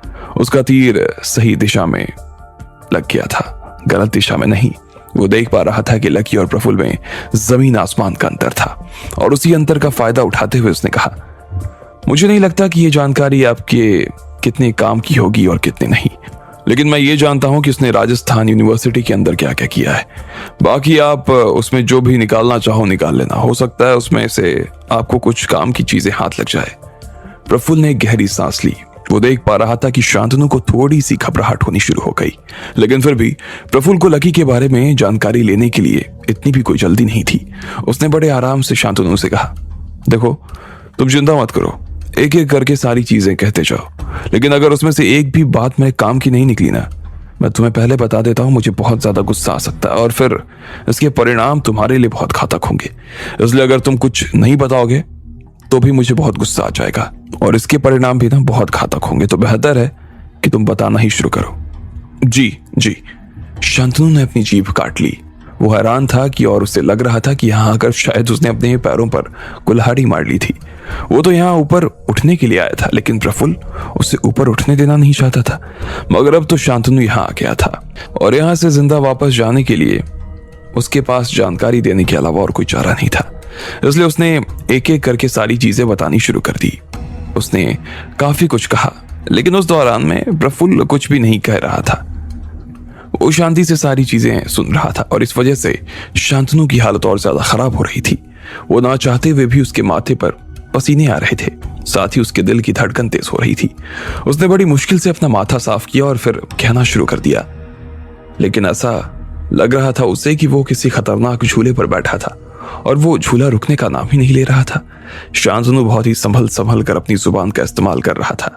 नए साल की पार्टी में लकी ने यूनिवर्सिटी को 1 करोड़ रुपए का दान दिया था और उसके बारे में हेड ने सब लोगों को सामने बताया था। जैसे ही शांतनु ने यह बात कही, इतने में पीछे से प्रफुल्ल ने कहा, 1 मिनट रुको, उसके पास 1 करोड़ रुपए कहां से आए? उसने प्रफुल्ल की आंखों में देखते हुए कहा, मुझे नहीं पता ये बात, लेकिन वो तो ऐसा ही कह रहा था कि कोई आंटी थी, वो उसे 1 करोड़ रुपए देकर चली गई। कोई आंटी? प्रफुल्ल के दिमाग में ये शब्द घर कर गया और बार बार वो शब्द घूमने लगा। उसके दिमाग में बस घूमे जा रहा था। उसे इस आंटी के ऊपर शक होने लगा और शक ही उसे ऐसा लग रहा था कि ये शक होना काफी जरूरी था। इस शक में काफी कुछ छुपा था और इसके बारे में प्रफुल्ल का और जानना जरूरी था। वो और जानना चाहता था। इसके बाद शांतनु को उसने रवाना कर दिया। 2 दिनों के बाद में लगभग सुबह 10 बजे लकी और उसके साथ ही 4 लड़कियां कुमारी के साथ में एक एयरपोर्ट पर आने लगी। वो बहुत ही छोटा सा एयरपोर्ट था जो लकी के घर वालों ने ही अपने लिए बनवा रखा था। लकी यहां से अपने शहर जाने के लिए प्लेन लेने वाला था। उसके दादाजी का जन्मदिन जो था और वो उनके जन्मदिन में हिस्सा लेना चाहता था। लकी का पूरा परिवार दमन में रहता था। लकी ने अपनी पहचान के बारे में कुमारी और बाकी लड़कियों को पहले ही बता दिया था। जैसे ही उन्होंने ये बात सुनी कि लकी उसके दादाजी की पार्टी में जा रहा था, तो वो भी उसके साथ जाने की जिद करने लगी। वो उसे अकेला नहीं छोड़ना चाहती थी। लकी ने भी उनकी इस बात को मान लिया। वैसे भी अग्रवाल परिवार बहुत ही बड़ा परिवार था, ऐसे में उन्हें ले जाने में उसे कोई दिक्कत नहीं थी। रुस्तम पहले ही लकी का एयरपोर्ट पर इंतजार कर रहा था। लकी सर आइए, ये रहा हेलीकॉप्टर, अब बैठिए, फिर निकलते हैं हम, रुस्तम ने कहा। ठीक है, लकी ने शांति से कहा। वो उन 5 लड़कियों के साथ में वहां से निकलने के लिए तैयार हो गया था। ठीक इसी वक्त एक बड़ी सी गाड़ी एयरपोर्ट में दाखिल हुई। लकी और बाकी लोग उसे दूर से आते हुए देख रहे थे। वो गाड़ी जैसे ही पास में आई तो लकी ने देखा कि प्रफुल्ल और प्रभुलाल उस गाड़ी से नीचे उतरे और उसकी तरफ आने लगे। लकी भाई, घर जा रहे हो क्या? तुमने मुझे बताया क्यों नहीं? वहां क्या सारे मजे अकेले अकेले कर लोगे? हाँ, उसने कहा और फिर उन 4 लड़कियों की तरफ देखने लगा जो उनके साथ में खड़ी थी। प्रफुल्ल ने उन्हें देखा और फिर मुस्कुराते हुए बोला, लेकिन मामला जयपुर में जितना चिल है ना, उतना दमन में नहीं है मेरे बड़े भाई। क्या तुम इन सब लड़कियों को भी अपने साथ हमारे घर ले जाने की सोच रहे हो क्या? क्या चाहते हो तुम्हारा खेल वहां भी चलता रहे? अगर दादाजी को इस बात का पता चल गया ना, तो वो तुम्हें इतना डांटेंगे कि तुम डांट खा खा कर ही मर जाओगे। फिर उसने कुमारी की तरफ देखा और फिर हंसते हुए बोला, और भाई तुम्हें क्या स्प्लिट पर्सनालिटी डिसऑर्डर है क्या? ये 4 तो तुम इतनी सुंदर लेकर जा रहे हो, फिर इनके साथ में ये बंदर क्यों ले जा रहे हो भाई? कैसे झेलोगे इसे? ओए! इतने में कुमारी ने गुस्से में प्रफुल्ल को घूरा और कहा, लेकिन वो भी जानती थी कि प्रफुल्ल और लकी आपस में भाई थे और दोनों ही परिवार के मुखिया होने के दावेदार थे, इसलिए उसने आगे कुछ नहीं कहा। लकी कुमारी को शांत करवाने के लिए धीरे से उसके कंधे पर अपना हाथ रख दिया। फिर वो बड़े प्यार से मुस्कुराया और बोला, तुम्हें ध्यान देने की जरूरत नहीं है, मैं देख लूंगा। देख प्रफुल्ल, ये आखिरी बार है जब मैं तुझे ना वार्न कर रहा हूं। मेरे आसपास और मेरे साथ में जो लोग हैं उनसे तमीज से बात करो, वरना इसके लिए ना तुझे बहुत कुछ भुगतना पड़ जाएगा। इस चीज को याद रखना। अच्छा, डराने की कोशिश कर रहे हो क्या? तुम्हें क्या लगता है तुम्हारी इस धमकी से मैं डर जाऊंगा? वैसे मुझे मालूम है कि तुम्हारे अंदर बहुत जान है। अच्छा, मार्शल आर्टिस्ट को तुमने वैसे ही धो दिया, देखा मैंने। लेकिन फिर भी तुम फटीचर के फटीचर ही हो लकी। तुम हमारे परिवार के सारे कायदे भूल चुके हो। अगर कोई भाई अपने किसी भाई पर हाथ उठाता है तो इस बात की साजा उसे परिवार करता है। याद नहीं है तुम्हें वो एक बार जो सजा मिली थी? हाँ, और सिर्फ इस वजह से ना कि इन 5 लड़कियों ने तुम्हारी कभी जान बचाई होगी, तुम मेरे ऊपर हाथ उठाने की सोच रहे हो। मुझे तो लगता है तुम एक नंबर के ना गधे हो लकी। जो इससे पहले कि प्रफुल्ल अपनी बात पूरी करता, लकी के शरीर में खून का एक उबाल आया और उसने पलक झपकते ही सीधा प्रफुल्ल के गाल पर एक तमाचा लगा दिया। जैसे ही लकी के हाथ से उसके गाल पर तमाचा पड़ा, वो एक बार के लिए सन्न रह गया।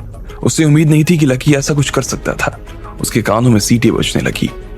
जैसे ही प्रफुल्ल के गालों पर थप्पड़ पड़े तो उसका चेहरा 90 डिग्री में घूम गया और उसे ऐसा लगा कि उसके दिमाग में कोई साई तुंत हिल गए हों। प्रफुल्ल ने गुस्से में लकी को देखा और उसकी ओर अपनी उंगली उठाते हुए बोला, लकी, इस बारे में दादाजी को बताऊंगा, सब बताऊंगा मैं दादाजी को, फिर देखना वो तुम्हें कैसी सजा देते हैं। ये मेरे दोस्त हैं, मेरे दोस्तों के लिए ना मैं कैसी भी सजा झेलने के लिए तैयार हूं, समझे तुम? लकी ने कहा और मुस्कुराने लगा। फिर हेलीकॉप्टर शुरू हुआ और वो सब रवाना हो गए। अब आगे क्या होने वाला था? क्या लकी को इस बात की सजा मिलती? क्या होता शहनाज का?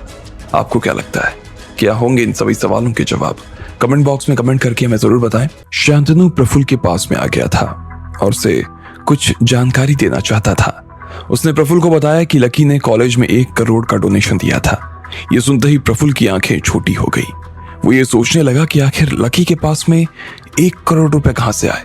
जब शांतनु ने उसे कहा कि वो किसी आंटी ने दिए थे तो प्रफुल्ल सोच में पड़ गया और सोचने लगा। जब शांतनु ने उससे कहा कि वो किसी आंटी ने दिए थे तो प्रफुल्ल की सोच और भी ज्यादा गहरी हो गई। इधर लकी रीना कुमारी और बाकी लड़कियों के साथ में अपने घर जाने को तैयार था, लेकिन तभी प्रफुल्ल वहां आया और उन लड़कियों के बारे में उल्टा सीधा कहने लगा। लकी ने उसके गाल पर एक जोरदार तमाचा लगाया और फिर उन लड़कियों को अपने साथ लेकर वहां से निकल गया। उसका हेलीकॉप्टर हवा में उड़ना शुरू हो गया था। रुस्तम भी उसी हेलीकॉप्टर में बैठा था। रुस्तम दिल्ली और उसके आसपास के इलाके का हेड था और इसलिए उसे भी पार्टी में बुलाया गया। प्रफुल्ल गुस्से में लकी के हेलीकॉप्टर को जाते हुए देख रहा था। उसे सच में बहुत गुस्सा आ रहा था और उसने अपने दांतों को पीसते हुए प्रभुलाल की तरफ देखा और कहा, मैं अपने दादाजी को बताना चाहता हूं कि आज मेरे साथ क्या हुआ। तुम क्या कहते हो? क्या दादाजी लकी को इस बात की सजा देंगे? मुझे लगता है प्रभुल सर कि आपको ना इस बारे में किसी से कोई बात नहीं करनी चाहिए। लकी ने खुद ही कहा था कि वो सब उसके दोस्त हैं। आपने उनसे गलत बात की। अब लकी ने यही बात दादाजी के सामने रख दी तो उल्टा इस चीज की सजा ना आपको मिलनी शुरू हो जाएगी। अच्छा, पर कोई बात नहीं, मैं उसे ऐसे छोड़ूंगा नहीं। मैं थप्पड़ का बदला ना थप्पड़ से ही लूंगा, प्रफुल्ल ने कहा और वहां से निकल गया। प्रफुल्ल का मिजाज कुछ ज्यादा ही गुस्से वाला था और वो ये भूल गया था कि उसके दादाजी मूल्यों की बहुत परवाह करते थे। उनकी जिंदगी में मूल्यों से बढ़कर और कुछ भी नहीं था। ऐसे में वो लकी को किस बात की सजा देते? मूल्यों का ही हनन तो प्रफुल्ल ने किया था, इसलिए इस सब के बारे में दादाजी को बताना अपने आप में किसी बेवकूफी से कम नहीं था। उसके बाद उस बूढ़े आदमी ने फिर से कहा, वैसे प्रफुल्ल सर, आपको इन सब चीजों की चिंता करने की ना जरूरत नहीं है। आप बहुत ज्यादा सोच रहे हैं। मैं कह रहा हूं ना, अभी भी हमारे हाथ में अच्छे पत्ते हैं और बाजी हारे नहीं है हम। जैसे ही हमें मौका मिलेगा हम अपना पत्ता फेंक देंगे। अगर हमारी चाल सही रही तो मैं आपसे कह रहा हूं, लकी एक ही बार में सारा खेल हार जाएगा। क्या तो तुम ठीक रहे हो, उसकी सबसे बड़ी कमजोरी तो हमारे हाथ में ही है। सही बोले ना? प्रफुल्ल ने दांत दिखाते हुए कहा। फिर उसने अपनी गाड़ी की तरफ देखा और फिर बोला, अरे तुम गाड़ी में क्या कर रहे हो? बाहर जाओ, हम भी मेरे घर दमन जा रहे हैं। जी प्रफुल्ल सर। गाड़ी में से एक आवाज आई और फिर उसमें से एक जवान लड़का बाहर निकल आया। ये कोई और नहीं बल्कि शांतनु ही था। प्रफुल्ल ने शांतनु की तरफ देखा और मुस्कुराते हुए बोला, अगर इस बार तुमने अच्छा काम किया तो मैं दावा करके कहता हूं कि मैं 3 साल में तुम्हारे परिवार को जयपुर का सबसे बड़ा परिवार बना दूंगा। आगे भी तुम्हें जिस चीज की जरूरत होगी ना, मैं तुम्हें वो चीज ला कर दूंगा। लेकिन अगर तुमने जरा सा भी काम में गड़बड़ किया ना तो मैं तुम्हें बता देता हूं, रातों रात सड़क पर आ जाओगे, भिखारी बना दूंगा तुम्हें। फिर पूरा परिवार ना सड़कों पर भीख मांगता घूमेगा। जी जी प्रफुल्ल सर, शांतनु ने घबराते हुए जवाब दिया। उसने अपने दिल की धड़कन को शांत करने के लिए फिर से गहरी सांस ली। वो इन 2 दिनों में प्रफुल्ल के साथ में ही रहा था और उसे लग रहा था कि यह आदमी सनकी था। वो शांतनु को अगर ऊपर पहुंचा सकता था तो नीचे भी गिरा सकता था, इसलिए उसे हर वक्त इस आदमी से ना घबराहट होती थी। लेकिन शांतनु को साथ ही साथ यह भी पता था कि अगर उसने प्रफुल्ल का काम कर दिया तो उसे इस चीज का फायदा होने वाला था, और इतना फायदा कि उसकी कोई कल्पना भी नहीं कर सकता था। वो अब एक ऐसे जहाज पर चढ़ गया था जिस पर से उतरा नहीं जा सकता था। या तो अर्श पर जाने वाला था या फिर फर्श पर। थोड़ी ही देर बाद वहां प्रफुल्ल के लिए भी एक हेलीकॉप्टर आ गया। प्रभुलाल और शांतनु उसमें बैठे और सीधा दमन के लिए रवाना हो गए। इधर लकी के हेलीकॉप्टर में कुमारी इस बात से काफी खुश नजर आ रही थी कि लकी ने उसके लिए जो किया वो काफी सही किया था। वो लकी की तरफ देख रही थी और बस मुस्कुराए जा रही थी। उसके मन में लकी के लिए कुछ होने लगा था, लेकिन लकी इधर शांति से अपनी जगह पर बैठा था। वो बाहर के नजारों को खिड़की से देख तो रहा था, लेकिन उसकी आंखों को देखकर ऐसा लग रहा था जैसे उसकी आंखें वहां नहीं थी जहां वो दिखाई दे रही थी। साले फटीचर, तू अभी भी शहनाज के बारे में सोच रहा है ना? कुमारी ने अपने आप से कहा। वो लकी का मन पढ़ने की कोशिश कर रही थी। रीना और बाकी लड़कियां भी इसी तरह से लकी की तरफ देखे जा रही थी। भले ही उन्हें इस बारे में कोई जानकारी नहीं थी कि इससे पहले शहनाज और लकी के बीच में क्या हुआ था, मगर फिर भी उन्हें लग रहा था कि कुछ तो ऐसी बात थी जो उन दोनों को खाए जा रही थी। वो देख पा रही थी कि लकी और शहनाज के बीच कुछ तो था, जिसकी वजह से लकी इतनी हिम्मत करके विराज की शादी तोड़वाने के लिए चला गया। लेकिन वो लकी के लिए काम करती थी, इसलिए उसकी इतनी हिम्मत नहीं हो रही थी कि वो लकी से उनके निजी मसलों के बारे में बात करे। क्या हुआ?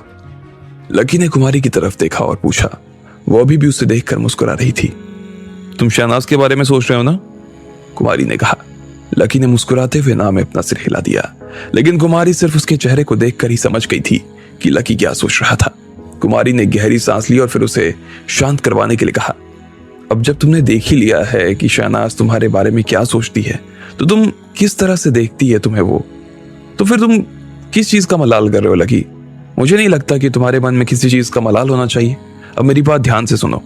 क्या तुम अब कम से कम खुश रहना शुरू करोगे? हाँ ठीक है, लकी ने मुस्कुराते हुए देखा और कहा, और हाँ में अपना सिर हिला दिया। उसने अपने दिल में काफी अच्छा महसूस करना शुरू कर दिया। शाबाश, इसे कहते हैं ना आदमी हो तो ऐसा। चलो बढ़िया है, कुमारी ने उसे फिर से मोटिवेट करने के लिए कहा। इसके बाद वो रीना की तरफ देखने लगी और फिर उसकी नजर हेलीकॉप्टर में घूमने लगी। उसने लकी को देखा और कहा, वैसे मुझे इस बात पर विश्वास नहीं हो रहा था कि तुम इतने बड़े घर की बेटे हो लकी, लेकिन अब मुझे लग रहा है कि जयपुर के 20 सबसे बड़े परिवारों के पैसे को भी जोड़ दिया जाना तो वो भी तुम्हारी बराबरी करने की सोच नहीं सकते। आज तुम बड़े दिनों के बाद ना अपने दादाजी से मिलने जा रहे हो, क्या तुम्हें इस बात की खुशी हो रही है? हाँ? कुमारी के सवाल पर लकी ने उसे मुस्कुराते हुए देखा और बोला, हो रही है, काफी हो रही है। आज वहां पर लगभग सारा परिवार इकट्ठा होने वाला है। मैंने अपने घर वालों को ना बहुत सालों से नहीं देखा है कुमारी, इसलिए मुझे काफी अच्छा लग रहा है, बहुत खुश हूं मैं। जब कुमारी ने लकी की इस मुस्कान को देखा तो वो खुद भी अपने दिलों में काफी शांत और खुश महसूस करने लगी। वो लकी का यही रूप तो देखना चाहती थी। तुम्हारा परिवार इतना अमीर है तो पार्टी में खाना बहुत अच्छा होने वाला होगा ना? मेरे मुंह में ना लकी अभी से पानी आ रहा है, कुमारी ने कहा और फिर अपने हाथों पर जीभ फेर ली। उसे देखकर ऐसा लग रहा था जैसे वो कोई भूखी बिल्ली थी। तुम्हें सपने देखने की जरूरत नहीं है, लक्ष्मण जी के घर वाले ना तुम्हें पार्टी के अंदर ना जाने नहीं देंगे, रीना ने उसके ऊपर तंज कसते हुए कहा। जीजी विशा और सासू माँ की लड़ाई की वजह से वो लड़कियां अभी भी कुमारी को पसंद नहीं करती थी। वो उसे जरा भी अच्छी नहीं लगती थी। अगर लकी ने उस दिन उन्हें नहीं रोका होता तो शायद ये दोनों अभी तक एक दूसरे का ना खून कर चुकी होती। वैसे मैंने भी एक सपना देखा, उसमें ऐसा था कि लकी ने मेरे हाथों में ना अपना हाथ रखा हुआ था और वो मुझे अंदर ले जा रहा था, लेकिन जैसे ही तुम चारों उसके पीछे आने लगी ना तो उसने ना तुम्हारे मुंह पर ही दरवाजा बंद कर दिया। कुमारी ने रीना की तरफ देखा और मुंह बनाते हुए कहा। वो लकी को खुश करना चाहती थी, इसलिए इस तरह की हंसी मजाक कर रही थी। भले ही रीना को उसकी बात मजाक लग रही थी, लेकिन इसके पीछे वो कुमारी की नीयत को नहीं समझ पा रही थी। वो जो कब से कहना चाह रही थी उसने बहुत आसानी से कह दिया। लकी ने उसकी बात पर कोई ध्यान नहीं दिया और फिर से बाहर की तरफ देखने लगा। कुछ घंटों के सफर के बाद में उनका हेलीकॉप्टर दमन में आ गया। दमन में ही अग्रवाल परिवार का बेस था। दमन के समंदर के पास में लगभग 40 स्क्वायर किलोमीटर में उनका सब कुछ बसा था। शहर में और उस टापू में ज्यादा अंतर नहीं था। वो अपने आप में ही पूरा शहर था। वहां पर सबसे शानदार टेक्नोलॉजी से जुड़ी चीजें दिखाई देती। वहां पर सुरक्षा के लिए ढेर सारे लोग तैनात थे और चारों तरफ कैमरे लगे हुए थे।